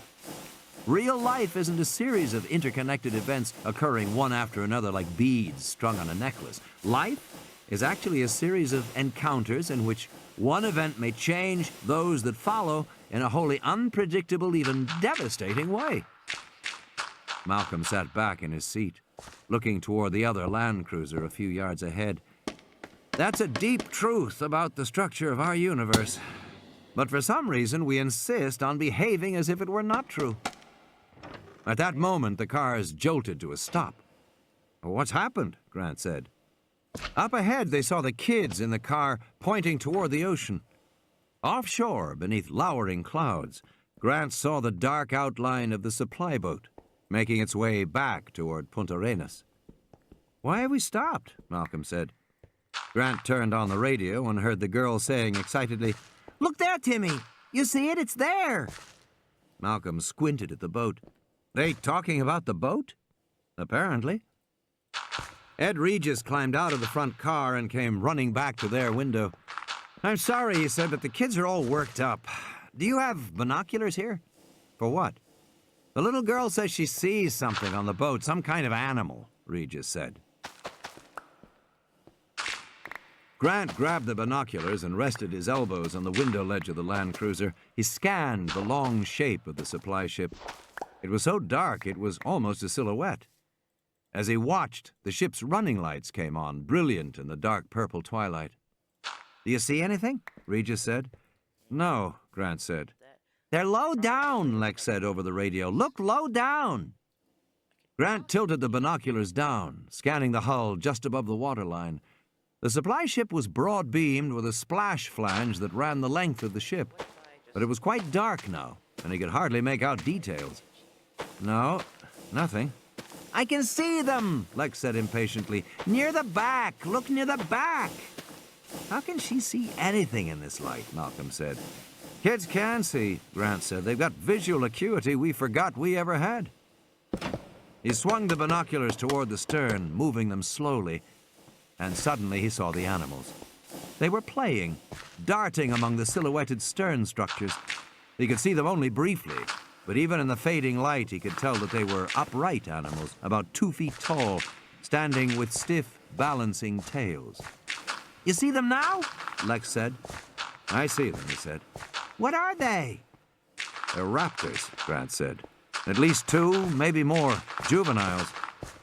Jesus, Ed Regis said. That boat's going to the mainland. Malcolm shrugged. Don't get excited. Just call the control room and tell them to recall the boat. Ed Regis reached in and grabbed the radio from the dashboard. They heard hissing static and clicks as he rapidly changed channels. There's something wrong with this one, he said. It's not working. He ran off to the first land cruiser. They saw him duck into it. Then he looked back at them. There's something wrong with both the radios, he said. I can't raise the control room. Then let's get going, Grant said. In the control room, Muldoon stood before the big windows that overlooked the park. At 7 o'clock, the quartz floodlights came on all over the island, turning the landscape into a glowing jewel stretching away to the south. This was his favorite moment of the day. He heard the crackle of static from the radios. The land cruisers have started again, Arnold said. They're on their way home. But why did they stop? Hammond said. And why can't we talk to them? I don't know, Arnold said. Maybe they turned off the radios in the cars. Probably the storm, Muldoon said. Interference from the storm. They'll be here in 20 minutes, Hammond said. You better call down and make sure the dining room is ready for them. Those kids are going to be hungry. Arnold picked up the phone and heard a steady, monotonous hiss. What's this? What's going on? Jesus, hang that up, Nedry said. You'll screw up the data stream. You've taken all the phone lines, even the internal ones? I've taken all the lines that communicate outside, Nedry said, but your internal lines should still work. Arnold punched console buttons one after another. He heard nothing but hissing on all the lines. Looks like you've got them all. Sorry about that, Nedry said. I'll clear a couple for you at the end of the next transmission in about 15 minutes. He yawned. Looks like a long weekend for me. I guess I'll go get that Coke now. He picked up his shoulder bag and headed for the door. Don't touch my console, okay? The door closed. What a slob, Hammond said. Yeah, Arnold said, but I guess he knows what he's doing. Along the side of the road, clouds of volcanic steam misted rainbows in the bright quartz lights. Grant said into the radio, How long does it take the ship to reach the mainland? 18 hours, Ed Regis said, more or less. It's pretty reliable. He glanced at his watch. It should arrive around 11 tomorrow morning. Grant frowned. You still can't talk to the control room? Not so far. How about Harding? Can you reach him? No, I've tried. He may have his radio turned off. Malcolm was shaking his head. So we're the only ones who know about the animals on the ship. I'm trying to raise somebody, Ed Regis said. I mean, Christ, we don't want those animals on the mainland. How long until we get back to the base? From here, another 16, 17 minutes, Ed Regis said. I did not count how At many night, the whole road was illuminated by big floodlights.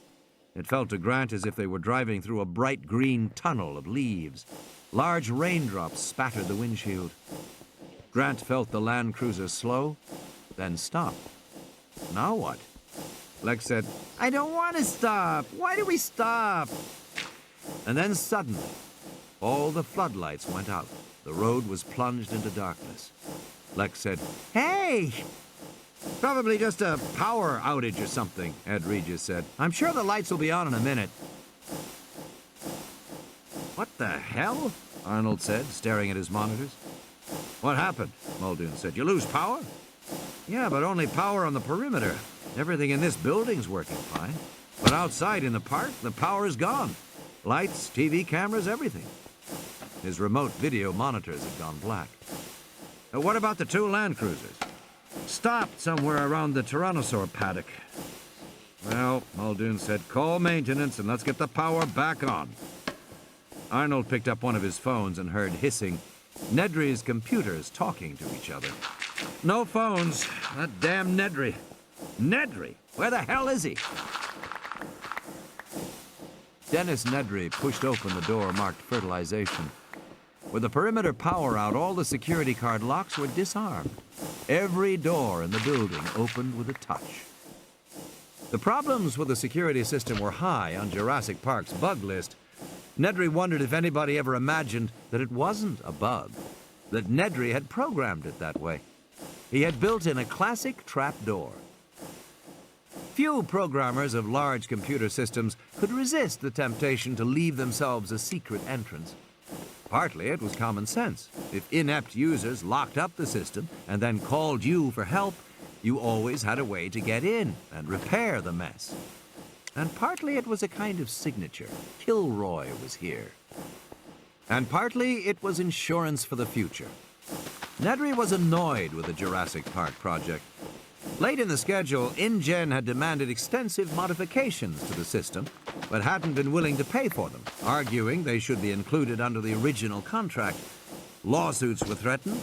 Letters were written to Nedry's other clients, implying that Nedry was unreliable. It was blackmail. And in the end, Nedry had been forced to eat his overages on Jurassic Park and to make the changes that Hammond wanted. But later, when he was approached by Lewis Dodgson at Biosyn, Nedry was ready to listen, and able to say that he could indeed get past Jurassic Park security. He could get into any room, any system, anywhere in the park, because he had programmed it that way, just in case. He entered the fertilization room. The lab was deserted. As he had anticipated, all the staff was at dinner.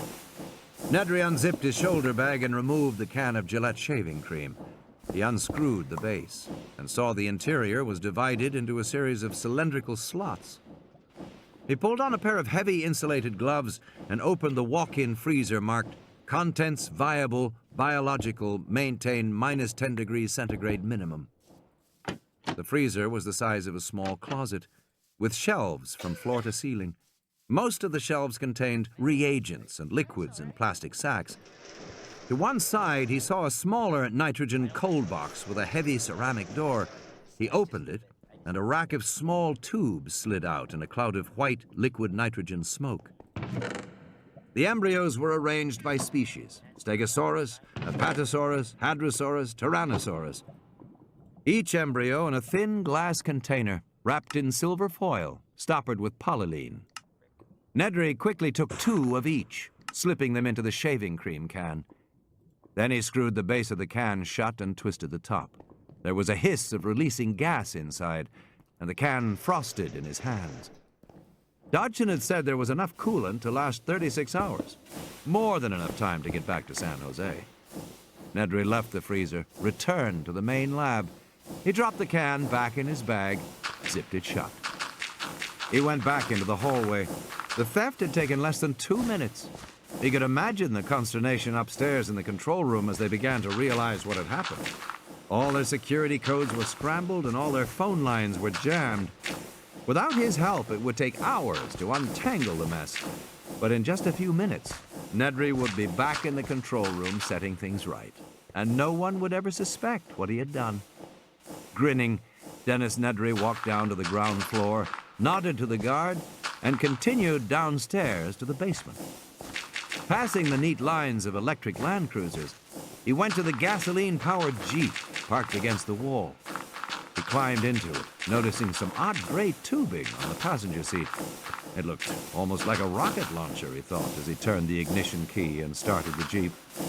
Nedry glanced at his watch. From here into the park, and 3 minutes straight to the East Dock. 3 minutes from there back to the control room. Piece of cake. "Damn it," Arnold said, punching buttons on the console. "It's all screwed up." Muldoon was standing at the windows looking out at the park. The lights had gone out all over the island, except in the immediate area around the main buildings. He saw a few staff personnel hurrying to get out of the rain, but no one seemed to realize anything was wrong. Muldoon looked over at the visitor lodge, where the lights burned brightly. "Uh-oh," Arnold said. "We have real trouble." "What's that?" Muldoon said. He turned away from the window, and so he didn't see the Jeep drive out of the underground garage and head east along the maintenance road into the park. "That idiot Nedry turned off the security systems," Arnold said. "The whole building's opened up. None of the doors are locked anymore." "I'll notify the guards," Muldoon said. "That's the least of it," Arnold said. "When you turn off the security, you turn off all the peripheral fences as well." "The fences?" Muldoon said. "The electrical fences," Arnold said. "They're off, all over the island." "You mean—" "That's right," Arnold said. "The animals can get out now." Arnold lit a cigarette. Probably nothing will happen, but you never know. Muldoon started toward the door. I better drive out and bring in the people and those 2 land cruisers, he said, just in case. Muldoon quickly went downstairs to the garage. He wasn't really worried about the fences going down.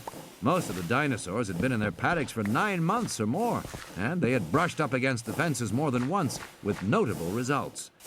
Muldoon knew how quickly animals learn to avoid shock stimuli. You could train a laboratory pigeon with just 2 or 3 stimulation events. So it was unlikely that dinosaurs would now approach the fences. Muldoon was more concerned about what the people in the cars would do. He didn't want them getting out of the land cruisers, because once the power came back on, the cars would start moving again whether the people were inside them or not. They might be left behind. Of course, in the rain, it was unlikely they would leave the cars, but still, you never knew. He reached the garage and hurried toward the Jeep. It was lucky, he thought, that he had had the foresight to put the launcher in it. He could start right out and be out there, and it was gone. What the hell?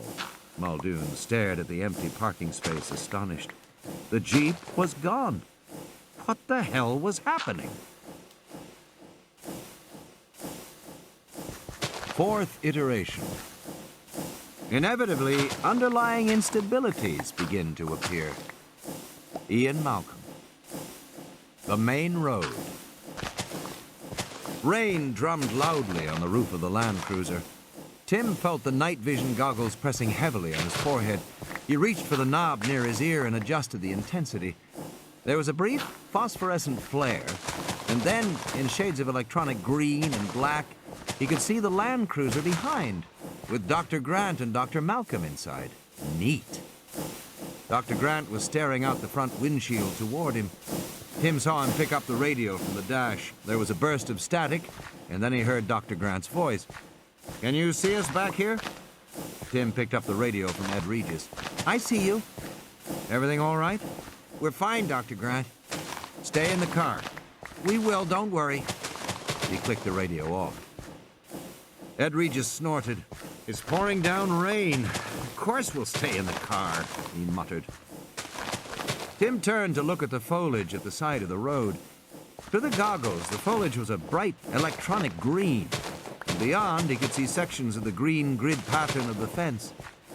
The Land Cruisers were stopped on the downslope of a hill, which must mean they were someplace near the Tyrannosaur area. It would be amazing to see a Tyrannosaur with these night vision goggles, a real thrill. Maybe the Tyrannosaur would come to the fence and look over at them. Tim wondered if its eyes would glow in the dark when he saw them. That would be neat. But he didn't see anything, and eventually he stopped looking. Everyone in the cars fell silent. The rain thrummed on the roof of the car. Sheets of water streamed down over the sides of the windows. It was hard for Tim to see out, even with the goggles. "How long have we been sitting here?" Malcolm asked. "I don't know, 4 or 5 minutes. I wonder what the problem is. Maybe a short circuit from the rain. But it happened before the rain really started." There was another silence. In a tense voice, Lex said, "But there's no lightning, right?"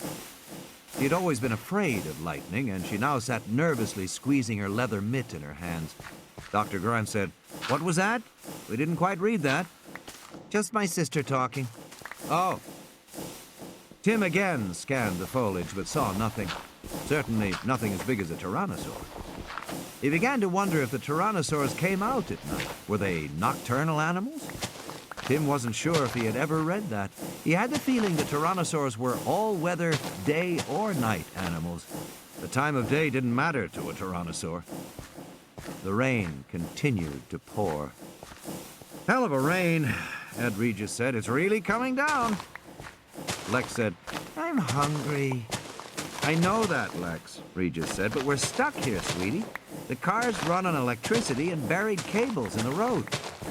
"Stuck for how long?" "Until they fix the electricity." Listening to the sound of the rain, Tim felt himself growing sleepy. He yawned and turned to look at the palm trees on the left side of the road, and was startled by a sudden thump as the ground shook. He swung back just in time to catch a glimpse of a dark shape as it swiftly crossed the road between the two cars. Jesus! What was it? It was huge. It was as big as the car. Tim, are you there? He picked up the radio. Yes, I'm here. Did you see it, Tim? No, Tim said. I missed it. What the hell was it? Malcolm said. Are you wearing the night vision goggles, Tim?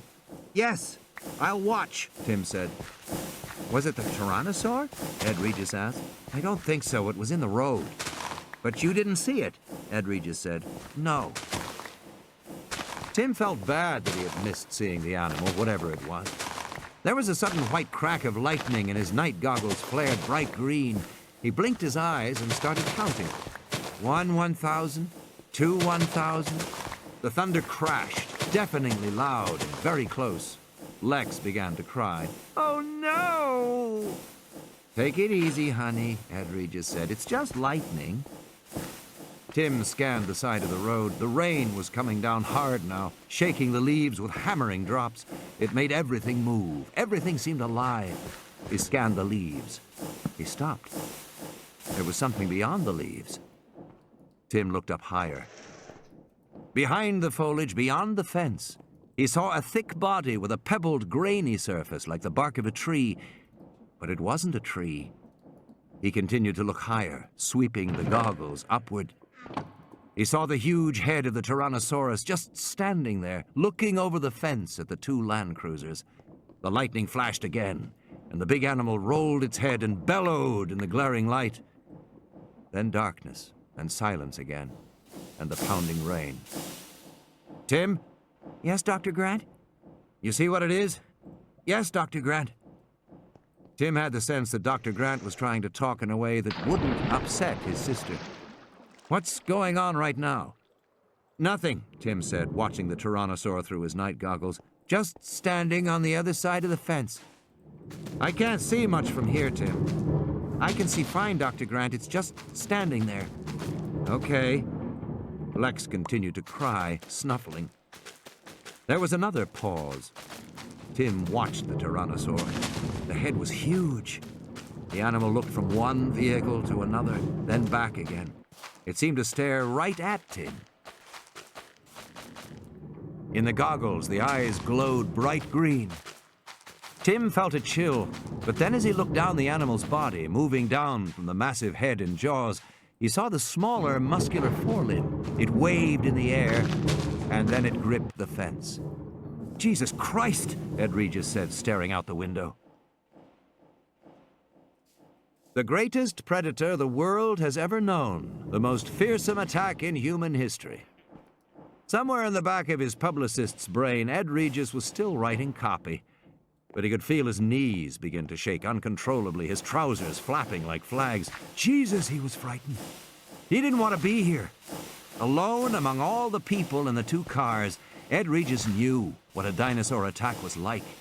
He knew what happened to people. He had seen the mangled bodies that resulted from a raptor attack. He could picture it in his mind. And this was a Rex, much, much bigger. The greatest meat-eater that ever walked the earth. Jesus! When the Tyrannosaur roared, it was terrifying, a scream from some other world. Ed Regis felt the spreading warmth in his trousers. He'd peed in his pants. He was simultaneously embarrassed and terrified. But he knew he had to do something. He couldn't just stay here. He had to do something. Something! His hands were shaking, trembling against the dash. Jesus Christ, he said again. Bad language, Lex said, wagging her finger at him. Tim heard the sound of a door opening, and he swung his head away from the Tyrannosaur. The night vision goggles streaked laterally, in time to see Ed Regis stepping out through the open door, ducking his head in the rain. Hey, Lex said, where are you going? Ed Regis just turned and ran in the opposite direction from the Tyrannosaur, disappearing into the woods. The door to the Land Cruiser hung open. The paneling was getting wet. He left, Lex said. Where did he go? He left us alone. Shut the door, Tim said. But she had started to scream, He left us! He left us! Tim, what's going on? It was Dr. Grant on the radio. Tim! Tim leaned forward and tried to shut the door. From the back seat, he couldn't reach the handle. He looked back at the Tyrannosaur as lightning flashed again, momentarily silhouetting the huge black shape against the white flaring sky. "Tim, what's happening?" "He left us! He left us!" Tim blinked to recover his vision. When he looked again, the Tyrannosaur was standing there exactly as before, motionless and huge. Rain dripped from its jaws. The forelimb gripped the fence. And then Tim realized the Tyrannosaur was holding on to the fence. The fence wasn't electrified anymore. "Lex, close the door!" The radio crackled. "Tim!" "I'm here, Dr. Grant." "What's going on?" "Regis ran away," Tim said. "He what?" "He ran away. I think he saw that the fence isn't electrified," Tim said. "The fence isn't electrified," Malcolm said over the radio. "Did he say the fence isn't electrified?" "Lex," Tim said, "close the door!" But Lex was screaming, "He left us! He left us!" in a steady, monotonous wail, and there was nothing for Tim to do but climb out of the back door into the slashing rain and shut the door for her. Thunder rumbled and the lightning flashed again. Tim looked up and saw the Tyrannosaur crashing down the cyclone fence with a giant hind limb. "Timmy!" He jumped back in and slammed the door, the sound lost in the thunderclap. The radio. "Tim, are you there?" He grabbed the radio. "I'm here." He turned to Lex. "Lock the doors. Get in the middle of the car and shut up." Outside, the Tyrannosaur rolled its head and took an awkward step forward. The claws of its feet had caught in the grid of the flattened fence. Lex saw the animal finally and became silent, still. She watched with wide eyes. Radio crackled. "Tim." "Yes, Dr. Grant?" "Stay in the car. Stay down. Be quiet. Don't move. And don't make noise." "Okay." "You should be all right. I don't think you can open the car." "Okay." "Just stay quiet so you don't arouse its attention any more than necessary." "Okay." Tim clicked the radio off. "You hear that, Lex?" His sister nodded silently. She never took her eyes off the dinosaur. The Tyrannosaur roared. In the glare of lightning, they saw it pull free of the fence and take a bounding step forward. Now it was standing between the two cars. Tim couldn't see Dr. Grant's car anymore because the huge body blocked his view. The rain ran in rivulets down the pebbled skin of the muscular hind legs. He couldn't see the animal's head, which was high above the roofline. The Tyrannosaur moved around the side of their car. It went to the very spot where Tim had gotten out of the car, where Ed Regis had gotten out of the car. The animal paused there, the big head ducked down toward the mud. Tim looked back at Dr. Grant and Dr. Malcolm in the rear car. Their faces were tense as they stared forward through the windshield. The huge head raised back up, jaws open, and then stopped by the side windows. In the glare of lightning, they saw the beady, expressionless reptile eye moving in the socket. It was looking in the car. His sister's breath came in ragged, frightened gasps. He reached out and squeezed her arm, hoping she would stay quiet. The dinosaur continued to stare for a long time through the side window. Perhaps the dinosaur couldn't really see them, he thought. Finally, the head lifted up out of view again. "Timmy," Lex whispered. "It's okay," Tim whispered. "I don't think it saw us." He was looking back toward Dr. Grant when a jolting impact rocked the Land Cruiser and shattered the windshield in a spider web as the Tyrannosaur's head crashed against the hood of the Land Cruiser. Tim was knocked flat on the seat. The night vision goggles slid off his forehead. He got back up quickly, blinking in the darkness, his mouth warm with blood. "Lex?" He couldn't see his sister anywhere. The Tyrannosaur stood near the front of the Land Cruiser, its chest moving as it breathed, the forelimbs making clawing movements in the air. "Lex!" Tim whispered. Then he heard her groan. She was lying somewhere on the floor, under the front seat. Then the huge head came down, entirely blocking the shattered windshield. The Tyrannosaur banged again on the front hood of the Land Cruiser. Tim grabbed the seat as the car rocked on its wheels. The Tyrannosaur banged down twice more, denting the metal. Then it moved around the side of the car. The big raised tail blocked his view out of all the side windows. At the back, the animal snorted a deep, rumbling growl that blended with the thunder. It sank its jaws into the spare tire mounted on the back of the Land Cruiser, and in a single headshake, tore it away. The rear of the car lifted into the air for a moment, then it thumped down with a muddy splash. "Tim!" Dr. Grant said. "Tim! Are you there?" Tim grabbed the radio. "We're okay," he said. There was a shrill metallic scrape as claws raked the roof of the car. Tim's heart was pounding in his chest. He couldn't see anything out of the windows on the right side except pebbled, leathery flesh. The Tyrannosaur was leaning against the car, which rocked back and forth with each breath, the springs and metal creaking loudly.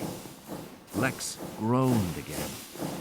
Tim put down the radio and started to crawl over into the front seat. The Tyrannosaur roared, and the metal roof dented downward. Tim felt a sharp pain in his head and tumbled to the floor onto the transmission hump. He found himself lying alongside Lex, and he was shocked to see that the whole side of her head was covered in blood. She looked unconscious. There was another jolting impact, and pieces of glass fell all around him. Tim felt rain. He looked up and saw that the front windshield had broken out. There was just a jagged rim of glass, and beyond, the big head of the dinosaur, looking down at him. Tim felt a sudden chill, and then the head rushed forward toward him, the jaws open. There was the squeal of metal against teeth, and he felt the hot, stinking breath of the animal, and a thick tongue stuck into the car through the windshield opening. The tongue slapped wetly around inside the car. He felt the hot lather of dinosaur saliva, and the Tyrannosaur roared, a deafening sound inside the car. The head pulled away abruptly. Tim scrambled up, avoiding the dent in the roof. There was still room to sit on the front seat by the passenger door. The Tyrannosaur stood in the rain near the front fender. It seemed confused by what had happened to it. Blood dripped freely from its jaws. The Tyrannosaur looked at Tim, cocking its head to stare with one big eye. The head moved close to the car, sideways, and peered in. Blood spattered on the dented hood of the Land Cruiser, mixing with the rain. "It can't get to me," Tim thought. "It's too big." Then the head pulled away, and in the glare of lightning he saw the hind leg lift up, and the world tilted crazily as the Land Cruiser slammed over on its side, the windows splatting in the mud. He saw Lex fall helplessly against the side window, and he fell down beside her, banging his head. Tim felt dizzy. Then the Tyrannosaur's jaws clamped onto the window frame, and the whole Land Cruiser was lifted up into the air and shaken. "Timmy!" Lex shrieked, so near to his ear that it hurt. She was suddenly awake, and he grabbed her as the Tyrannosaur crashed the car down again. Tim felt a stabbing pain in his side, and his sister fell on top of him. The car went up again, tilting crazily. Lex shouted, "Timmy!" And he saw the door give way beneath her, and she fell out of the car into the mud. But Tim couldn't answer, because in the next instant, everything swung crazily. He saw the trunks of the palm trees sliding downward past him, moving sideways through the air. He glimpsed the ground very far below, the hot roar of the Tyrannosaur, the blazing eye, the tops of the palm trees. And then, with a metallic scraping shriek, the car fell from the Tyrannosaur's jaws, a sickening fall, and Tim's stomach heaved in the moment before the world became totally black and silent. In the other car, Malcolm gasped, "Jesus, what happened to the car?" Grant blinked his eyes as the lightning faded. The other car was gone. Grant couldn't believe it. He peered forward, trying to see through the rain-streaked windshield. The dinosaur's body was so large, it was probably just blocking... No. In another flash of lightning, he saw clearly the car was gone. "What happened?" Malcolm said. "I don't know." Faintly over the rain, Grant heard the sound of the little girl screaming. The dinosaur was standing in the darkness on the road up ahead, but they could see well enough to know that it was bending over now, sniffing the ground, or eating something on the ground. "Can you see?" Malcolm said, squinting. "Not much, no," Grant said. The rain pounded on the roof of the car. He listened for the little girl, but he didn't hear her anymore. The two men sat in the car listening. "Was it the girl?" Malcolm said finally. "It sounded like the girl." "It did, yes." "Was it?" "I don't know," Grant said. He felt a seeping fatigue overtake him. Blurred through the rainy windshield, the dinosaur was coming toward their car. slow, ominous strides coming right toward them. Malcolm said, "You know, at times like this one feels, well, perhaps extinct animals should be left extinct. Don't you have that feeling now?" Yes, Grant said. He was feeling his heart pounding. Do you, have any suggestions about what we do now? I can't think of a thing, Grant said. Malcolm twisted the handle, kicked open the door, and ran. But even as he did, Grant could see he was too late. The Tyrannosaur too close. There was another crack of lightning, and in that instant of glaring white light, Grant watched in horror as the Tyrannosaur roared and leapt forward. Grant was not clear about exactly what happened next. Malcolm was running, his feet splashing in the mud. The Tyrannosaur bounded alongside him and ducked its massive head, and Malcolm was tossed into the air like a small doll. By then, Grant was out of the car too, feeling the cold rain slashing his face and body. The Tyrannosaur had turned its back to him, the huge tail swinging through the air. Grant was tensing to run for the woods when suddenly the Tyrannosaur spun back to face him and roared. Grant froze. He was standing beside the passenger door of the Land Cruiser, drenched in rain. He was completely exposed, the Tyrannosaur no more than 8 feet away. The big animal roared again. At so close a range, the sound was terrifyingly loud.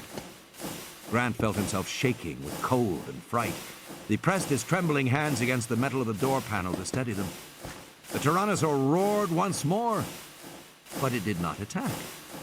It cocked its head and looked with first one eye, then the other at the Land Cruiser, and it did nothing. It just stood there. What was going on? The powerful jaws opened and closed. The Tyrannosaur bellowed angrily, and then the big hind leg came up and crashed down on the roof of the car. The claws slid off with a metal screech, barely missing Grant as he stood there still unmoving. The foot splashed in the mud. The head ducked down in a slow arc, and the animal inspected the car, snorting. It peered into the front windshield. Then, moving toward the rear, it banged the passenger door shut and moved right toward Grant as he stood there. Grant was dizzy with fear, his heart pounding inside his chest. With the animal so close, he could smell the rotten flesh in the mouth, the sweetish blood smell, the sickening stench of the carnivore. He tensed his body, awaiting the inevitable. The big head slid past him, toward the rear of the car. Grant blinked. What had happened? Was it possible the Tyrannosaur hadn't seen him? It seemed as if it hadn't, but how could that be? Grant looked back to see the animal sniffing the rear-mounted tire. It nudged the tire with its snout, and then the head swung back. Again, it approached Grant. This time the animal stopped, the black flaring nostrils just inches away. Grant felt the animal's startling hot breath on his face. But the Tyrannosaur wasn't sniffing like a dog, it was just breathing. And if anything, it seemed puzzled. No, the Tyrannosaur couldn't see him, not if he stood motionless. And in a detached academic corner of his mind, he found an explanation for that, a reason why. The jaws opened before him, the massive head raised up. Grant squeezed his fists together and bit his lip, trying desperately to remain motionless, to make no sound. The Tyrannosaur bellowed in the night air. But by now, Grant was beginning to understand. The animal couldn't see him, but it suspected he was there, somewhere, and was trying with its bellowing to frighten Grant into some revealing movement. So long as he stood his ground, Grant realized he was invisible. In a final gesture of frustration, the big hind leg lifted up and kicked the Land Cruiser over, and Grant felt searing pain and the surprising sensation of his own body flying through the air. It seemed to be happening very slowly, and he had plenty of time to feel the world turn colder and watch the ground rush up to strike him in the face. Return. "Oh, damn," Harding said. "Will you look at that?" They were sitting in Harding's gasoline-powered Jeep, staring forward past the flick-flick of the windshield wipers. In the yellow flare of the headlamps, a big fallen tree blocked the road. Must have been the lightning, Gennaro said. Hell of a tree. We can't get past it, Harding said. I better tell Arnold in control. He picked up the radio and twisted the channel dial. Hello, John. Are you there, John? There was nothing but steady, hissing static. I don't understand, he said. The radio lines seem to be down. It must be the storm, Gennaro said. I suppose, Harding said. Try the land cruisers, Ellie said. Harding opened the other channels, but there was no answer. Nothing, he said. They're probably back to camp by now, and outside the range of our little set. In any case, I don't think we should stay here. It'll be hours before maintenance gets a crew out here to move that tree. He turned the radio off and put the Jeep into reverse. What are you going to do? Ellie said. Go back to the turnout and get onto the maintenance road. Fortunately, there's a second road system, Harding explained. We have one road for visitors and a second road for animal handlers and feed trucks and so on. We'll drive back on that maintenance road. It's a little longer and not so scenic, but you may find it interesting. If the rain lets up, we'll get a glimpse of some of the animals at night. We should be back in 30-40 minutes, Harding said, if I don't get lost. He turned the Jeep around in the night and headed south again. Lightning flashed, and every monitor in the control room went black. Arnold sat forward, his body rigid and tense. Jesus, not now, not now. That was all he needed, to have everything go out now in the storm. All the main power circuits were surge protected, of course. But Arnold wasn't sure about the modems Nedry was using for his data transmission. Most people didn't know it was possible to blow an entire system through a modem. The lightning pulse climbed back into the computer through the telephone line, and bang! No more motherboard, no more RAM, no more file server, no more computer. The screens flickered, and then one by one they came back on.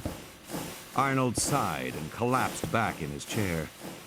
He wondered again where Nedry had gone. 5 minutes ago, he'd sent guards to search the building for him. The fat bastard was probably in the bathroom reading a comic book. But the guards hadn't come back, and they hadn't called in. 5 minutes. If Nedry was in the building, they should have found him by now. Somebody took the damn Jeep, Muldoon said as he came back in the room. Have you talked to the land cruisers yet? Can't raise them on the radio, Arnold said. I have to use this because the main board is down. It's weak, but it ought to work. I've tried on all 6 channels. I know they have radios in the cars, but they're not answering. That's not good, Muldoon said. If you want to go out there, take one of the maintenance vehicles. I would, Muldoon said, but they're all in the east garage, more than a mile from here. Where's Harding? I assume he's on his way back. Then he'll pick up the people in the land cruisers on his way. I assume so. Anybody tell Hammond the kids aren't back yet? Hell no, Arnold said. I don't want that son of a bitch running around here screaming at me. Everything's all right for the moment. The land cruisers are just stuck in the rain. They can sit a while until Harding brings them back. Or until we find Nedry and make that little bastard turn the systems back on. You can't get them back on? Muldoon said. Arnold shook his head. I've been trying, but Nedry's done something to the system. I can't figure out what. But if I have to go into the code itself, that'll take hours. We need Nedry. We've got to find the son of a bitch right away. Nedry. The sign said, electrified fence, 10,000 volts, do not touch. But Nedry opened it with his bare hand and unlocked the gate, swinging it wide. He went back to the Jeep, drove through the gate, and then walked back to close it behind him. Now he was inside the park itself, no more than a mile from the east dock. He stepped on the accelerator and hunched forward over the steering wheel, peering through the rain-slashed windshield as he drove the Jeep down the narrow road. He was driving fast, too fast, but he had to keep to his timetable. He was surrounded on all sides by black jungle, but soon he should be able to see the beach and the ocean off to his left. This damn storm, he thought. It might screw up everything, because if Dodgson's boat wasn't waiting for him at the east dock when Nedry got there, the whole plan would be ruined. Nedry couldn't wait very long, or he would be missed back at the control room. The whole idea behind the plan was that he could drive to the east dock, drop off the embryos, and be back in a few minutes before anyone noticed. It was a good plan, a clever plan. Nedry'd worked on it carefully, refining every detail. This plan was going to make him $1.5 million, 1.5 meg. That was 10 years of income in a single tax-free shot, and it was going to change his life. Nedry'd been damned careful, even to the point of making Dodgson meet him in the San Francisco airport at the last minute with an excuse about wanting to see the money. Actually, Nedry wanted to record his conversation with Dodgson and mention him by name on the tape, just so that Dodgson wouldn't forget he owed the rest of the money. Nedry was including a copy of the tape with the embryos. In short, Nedry had thought of everything. Except this damn storm. Something dashed across the road, a white flash in his headlights. It looked like a large rat. It scurried into the underbrush, dragging a fat tail. Possum. Amazing that a possum could survive here. You'd think the dinosaurs would get an animal like that. Where was the damn dock? He was driving fast, and he'd already been gone 5 minutes. He should have reached the east dock by now. Had he taken a wrong turn? He didn't think so. He hadn't seen any forks in the road at all. Then where was the dock? It was a shock when he came around a corner and saw that the road terminated in a gray concrete barrier 6 feet tall and streaked dark with rain. He slammed on the brakes, and the Jeep fishtailed, losing traction in an end-to-end spin. And for a horrified moment, he thought he was going to smash into the barrier. He knew he was going to smash. And he spun the wheel frantically, and the Jeep slid to a stop, the headlamps just a foot from the concrete wall. He paused there, listening to the rhythmic flick of the wipers. He took a deep breath and exhaled slowly. He looked back down the road. He'd obviously taken a wrong turn somewhere.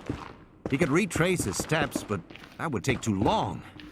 He'd better try and find out where the hell he was. He got out of the Jeep, feeling heavy raindrops spatter his head. It was a real tropical storm, raining so hard that it hurt. He glanced at his watch, pushing the button to illuminate the digital dial. 6 minutes gone. Where the hell was he? He walked around the concrete barrier, and on the other side, along with the rain, he heard the sound of gurgling water. Could it be the ocean? Nedry hurried forward, his eyes adjusting to the darkness as he went. Dense jungle on all sides, raindrops slapping on the leaves. The gurgling sound became louder, drawing him forward, and suddenly he came out of the foliage and felt his feet sink into soft earth and saw the dark currents of the river. The river! He was at the jungle river. Damn! At the river where? The river ran for miles through the island. He looked at his watch again. 7 minutes gone. "You have a problem, Dennis," he said aloud. As if in reply, there was a soft hooting cry of an owl in the forest. Nedry hardly noticed. He was worrying about his plan. The plain fact was that time had run out. There wasn't a choice anymore. He had to abandon his original plan. All he could do was go back to the control room, restore the computer, and somehow try to contact Dodgson to set up the drop at the east dock for the following night. Nedry would have to scramble to make that work, but he thought he could pull it off. The computer automatically logged all calls. After Nedry got through to Dodgson, he'd have to go back into the computer and erase the record of the call, but one thing was sure. He couldn't stay out in the park any longer, or his absence would be noticed. Nedry started back, heading toward the glow of the car's headlights. He was drenched and miserable. He heard the soft hooting cry once more, and this time he paused. That hadn't really sounded like an owl, and it seemed to be close by, in the jungle, somewhere off to his right. As he listened, he heard a crashing sound in the underbrush, then silence. He waited, and heard it again. It sounded distinctly like something big, moving slowly through the jungle toward him. Something big, something near. A big dinosaur. Get out of here. Nedry began to run. He made a lot of noise as he ran, but even so, he could hear the animal crashing through the foliage and hooting. It was coming closer. Stumbling over tree roots in the darkness, clawing his way past dripping branches, he saw the Jeep ahead, and the lights shining around the vertical wall of the barrier made him feel better. In a moment, he'd be in the car, and then he'd get the hell out of here. He scrambled around the barrier, and then he froze. The animal was already there. But it wasn't close. The dinosaur stood 40 feet away at the edge of the illumination from the headlamps. Nedry hadn't taken the tour, so he hadn't seen the different types of dinosaurs, but this one was strange looking. The 10-foot-tall body was yellow with black spots, and along the head ran a pair of red, V-shaped crests. The dinosaur didn't move, but again gave its soft hooting cry. Nedry waited to see if it would attack. It didn't. Perhaps the headlights from the Jeep frightened it, forcing it to keep its distance like a fire. The dinosaur stared at him, and then snapped its head in a single swift motion. Nedry felt something smack wetly against his chest. He looked down and saw a dripping glob of foam on his rain-soaked shirt. He touched it curiously, not comprehending. It was spit. The dinosaur had spit on him. It was creepy, he thought. He looked back at the dinosaur and saw the head snap again, and immediately felt another wet smack against his neck, just above the shirt collar. He wiped it away with his hand. Jesus, it was disgusting. But the skin of his neck was already starting to tingle and burn, and his hand was tingling too. It was almost like he had been touched with acid. Nedry opened the car door, glancing back at the dinosaur to make sure it wasn't going to attack, and felt a sudden excruciating pain in his eyes, stabbing like spikes into the back of his skull, and he squeezed his eyes shut and gasped with the intensity of it, then threw up his hands to cover his eyes and felt the slippery foam trickling down both sides of his nose. Spit. The dinosaur had spit in his eyes. Even as he realized it, the pain overwhelmed him, and he dropped to his knees, disoriented, wheezing. He collapsed onto his side, his cheek pressed to the wet ground, his breath coming in thin whistles through the constant, ever-screaming pain that caused flashing spots of light to appear behind his tightly shut eyelids. The earth shook beneath him, and Nedry knew the dinosaur was moving. He could hear its soft hooting cry, and despite the pain, he forced his eyes open, and still he saw nothing but flashing spots against black. Slowly the realization came to him. He was blind. The hooting was louder as Nedry scrambled to his feet and staggered back against the side panel of the car as a wave of nausea and dizziness swept over him. The dinosaur was close now. He could feel it coming close. He was dimly aware of its snorting breath, but he couldn't see. He couldn't see anything, and his terror was extreme. He stretched out his hands, waving them wildly in the air to ward off the attack he knew was coming. And then there was a new searing pain, like a fiery knife in his belly. And Nedry stumbled, reaching blindly down to touch the ragged edge of his shirt, and then a thick, slippery mass that was surprisingly warm. And with horror, he suddenly knew he was holding his own intestines in his hands. The dinosaur had torn him open. His guts had fallen out. Nedry fell to the ground and landed on something scaly and cold. It was the animal's foot. And then there was a new pain on both sides of his head. The pain grew worse, and as he was lifted to his feet, he knew the dinosaur had his head in its jaws, and the horror of that realization was followed by a final wish that it would all be ended soon. End of Side 6. Side 7. Bungalow. More car.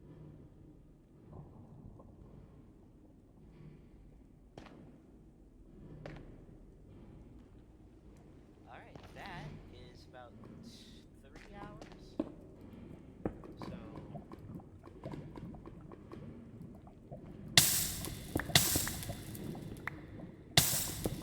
I think it's dead. That.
I don't have a big into the nether tunnel.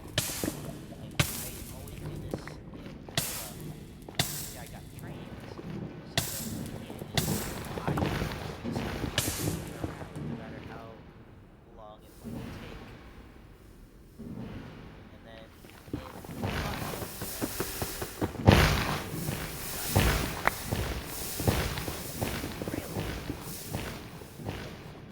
one end to the other, it takes it's not even from one end to the other. And I also can't show you it right now because I'm in the wrong dimension. So what I'm going to do is I'm going to finish this tunnel. It's got more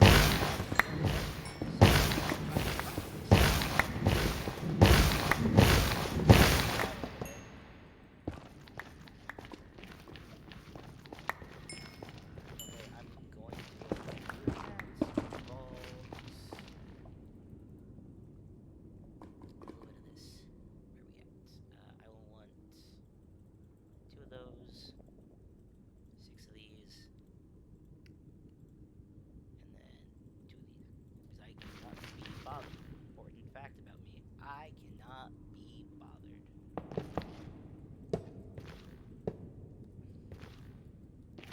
That.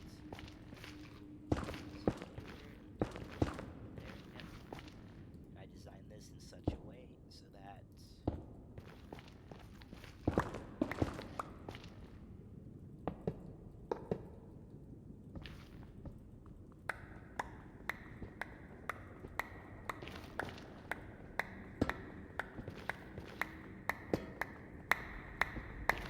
also I am only saving netherrack here because then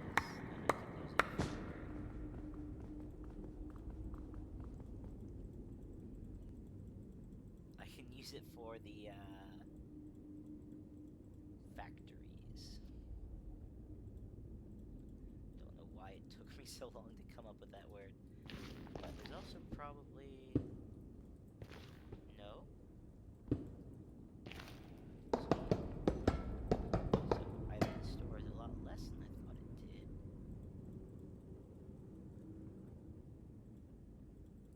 Or my other preferred option, which is I have no idea what's actually in this thing. Actually, there we go.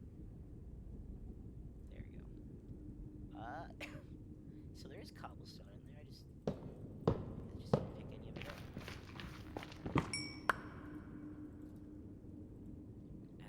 What's the matter? I did, however, pick up 17,000 there, so I think we'll be all right. I wonder how much it costs to simultaneously stream on. I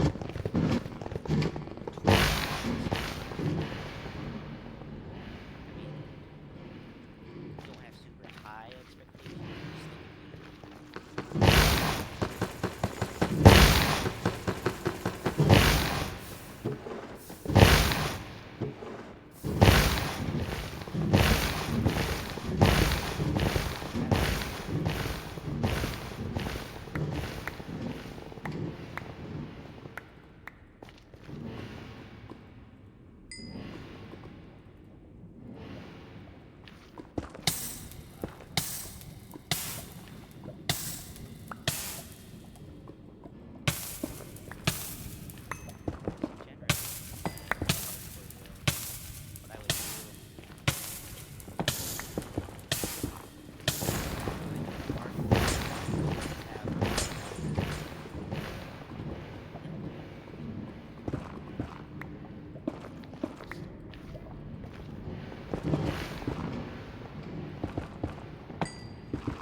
this time, nothing is going to change. I'm going to do it the exact same way.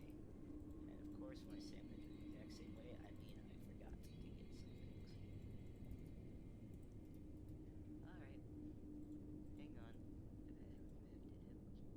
We're gonna go pull up YouTube. Subscriptions, and then where's the boy at? He uploaded something earlier today. There we go. Edit you. And we essentially just want to double up. So if we put plow back here, if we turn you, yeah, just you, so that we can see that. Let's see. I don't think I mentioned yet, but since this is currently powered by a furnace. That feels incredibly sloppy. But to be fair, 3 hours and 15 minutes, probably time. Call it. So, thank you all for watching. However many of you there are. Thank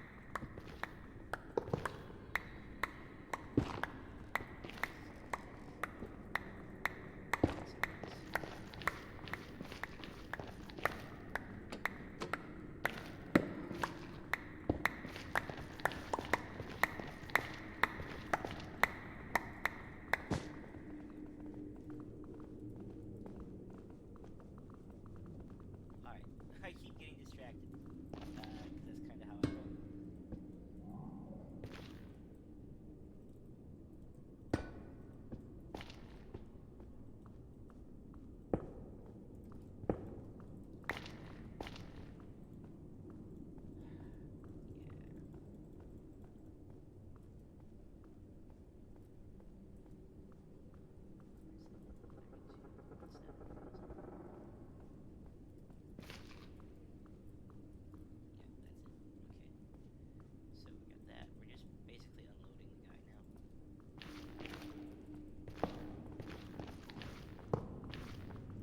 take me back up into the tunnel. I've hit 500 views. No more likes, but I've hit 500 views. So what I'm going to do is I'm gonna end the stream as soon as I get my items back.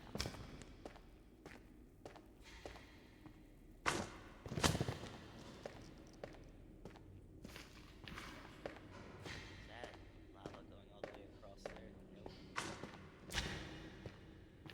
I have a strong feeling I'm going to die though.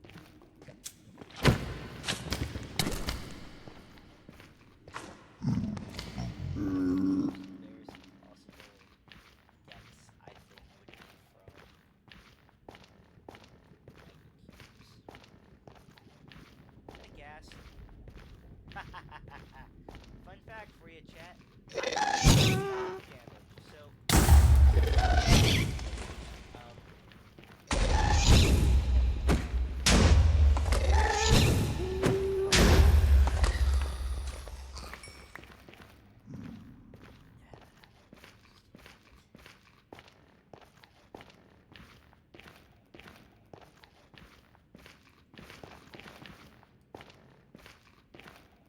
just be enough to reach that?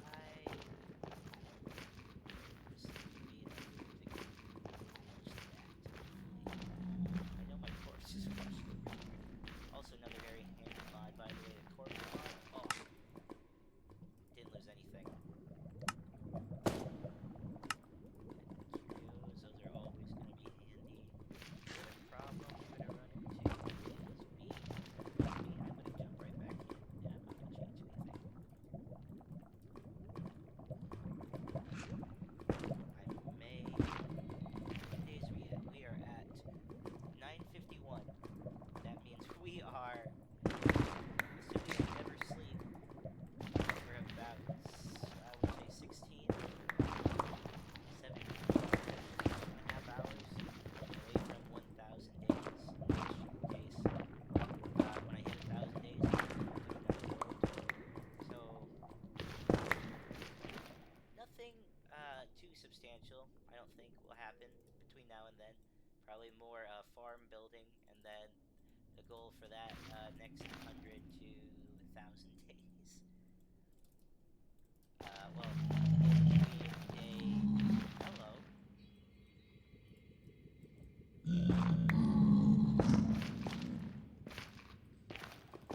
For day 1,001 up to 2,000.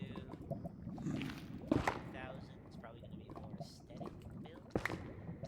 That being said, though, I'm sure I'll find more farms and factories to build. I got one idea.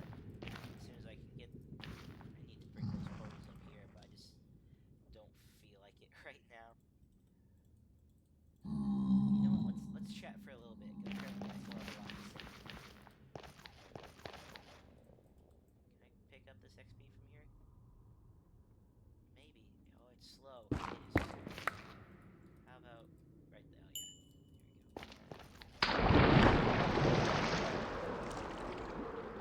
Oh, yeah. Here we go.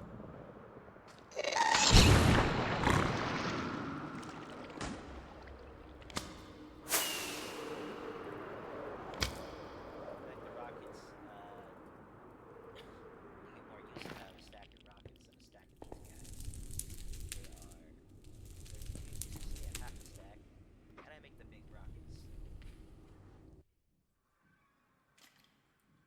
Alright, now that we're in the overworld, press M for maps. Nope, get out of here, because I'm beneath something. It's gonna show mountains taller than me. Well, void space. So this, by the way,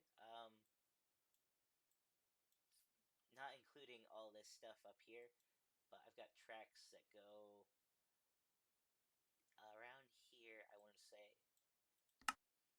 So let's do ahead. Set temporary waypoint. Without it, you can see that's 6,000 blocks away. What that doesn't do, however, is account for heading south, north, south again, south. So that's a little north this alone, if we set a temporary waypoint, is 1,000 blocks that way. And then there's an additional, if I can find it. Yeah, some days I get bored, I guess, and I lay track. 4,000 blocks that way. So we're looking at easily over 5,500. Okay, probably I'd say 5,500 might be pushing it, but that's a straight line, and we're not accounting for little bits, curves, diagonals here. We're looking at 5,000 blocks there, and then what was it again? 6,000 that way, 6,000 that way. So assuming it's straight lines all over, it was not straight lines, but if we followed it all the way around. it's a crazy number of tracks. You don't realize while you're placing them down how far all of this is. So kind of hello, what am I picking up in here? Is it cobblestone? Is it andesite? Don't know.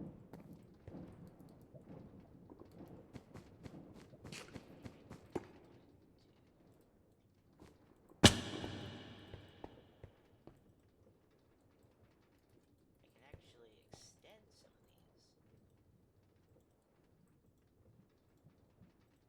think is what I'm about to do. I'm going to extend it a little bit. I'll take nope, I don't want to do that. Don't want to do that. Hang on. Extend this out a little bit.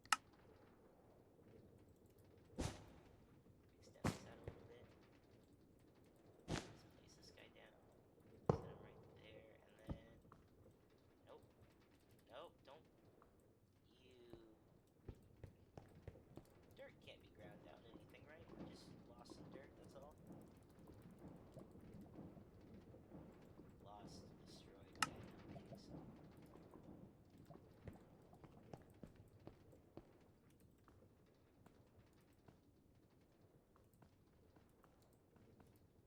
So I can do that for all of these. Yeah, that one's kind of already done. You shall receive instructions.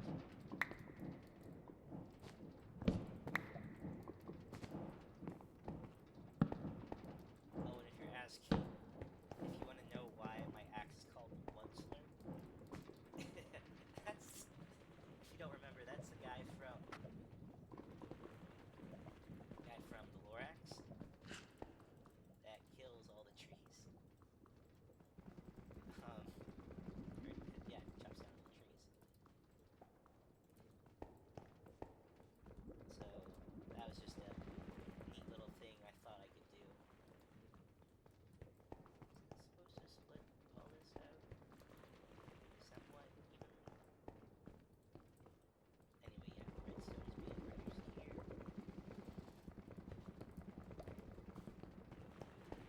Well, nothing produced here yet because I still don't have spider eyes coming in.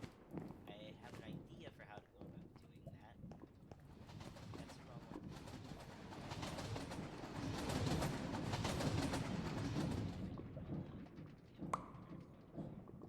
That's not where it's supposed to go. It's supposed to be tossed right there.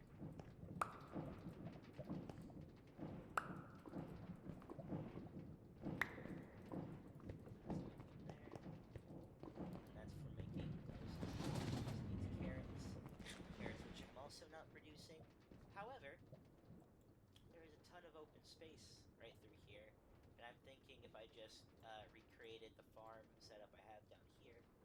I was supposed to delete that one. If I recreate that farm setup I have down there, right here, and then just make sure to visit the area frequently, I should be able to load all these carrots, and I'd be able to put them in here, and possibly have a second train come so that he could take them away.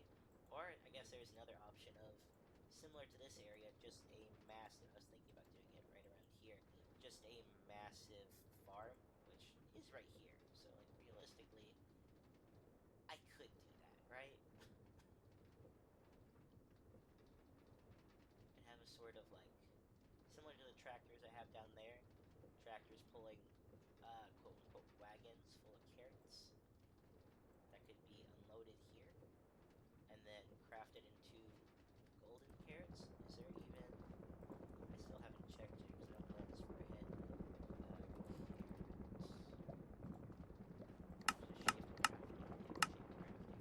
So that will be an interesting one.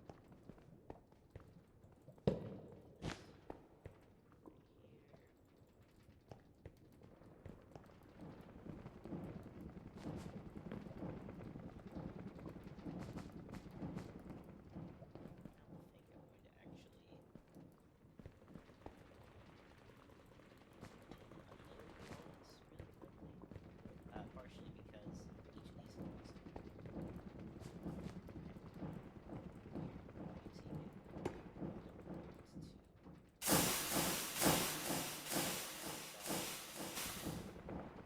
no spider eyes yet means I'm going to be producing nothing shy of too much.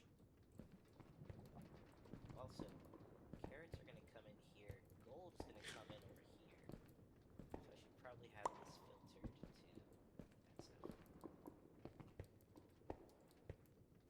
Unfortunate bit is to filter this guy, which is underground.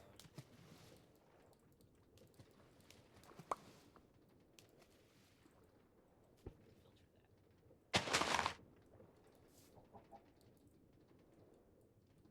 Because like everything else, everything is super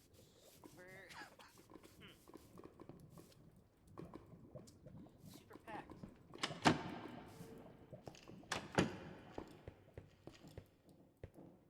Is that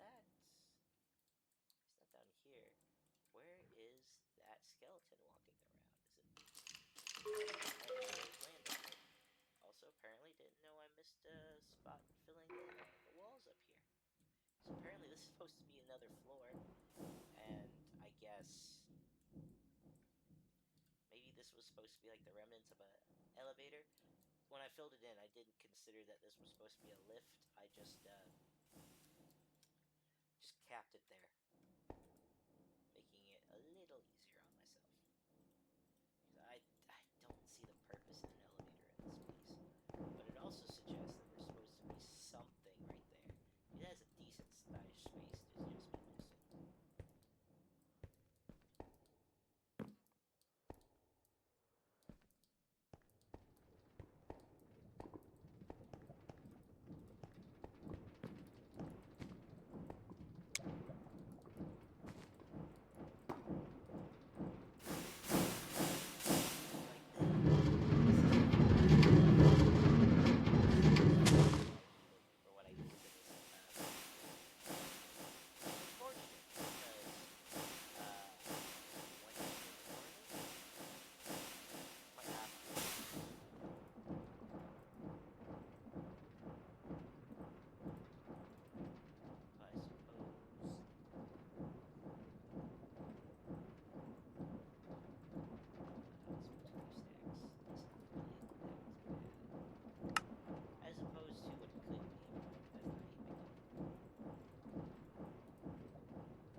I'm starting to.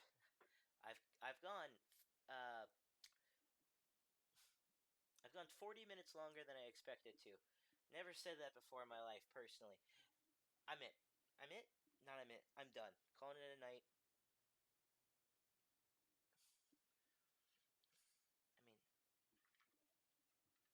I mean, some people stream for much longer than I have. I won't be doing that. Not yet.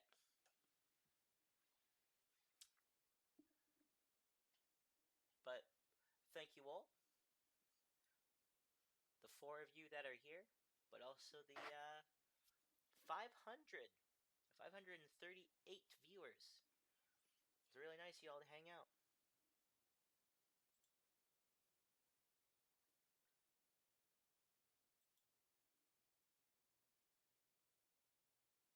Okay. Bye, guys. Oh, hang on. There we go. Okay, now, bye.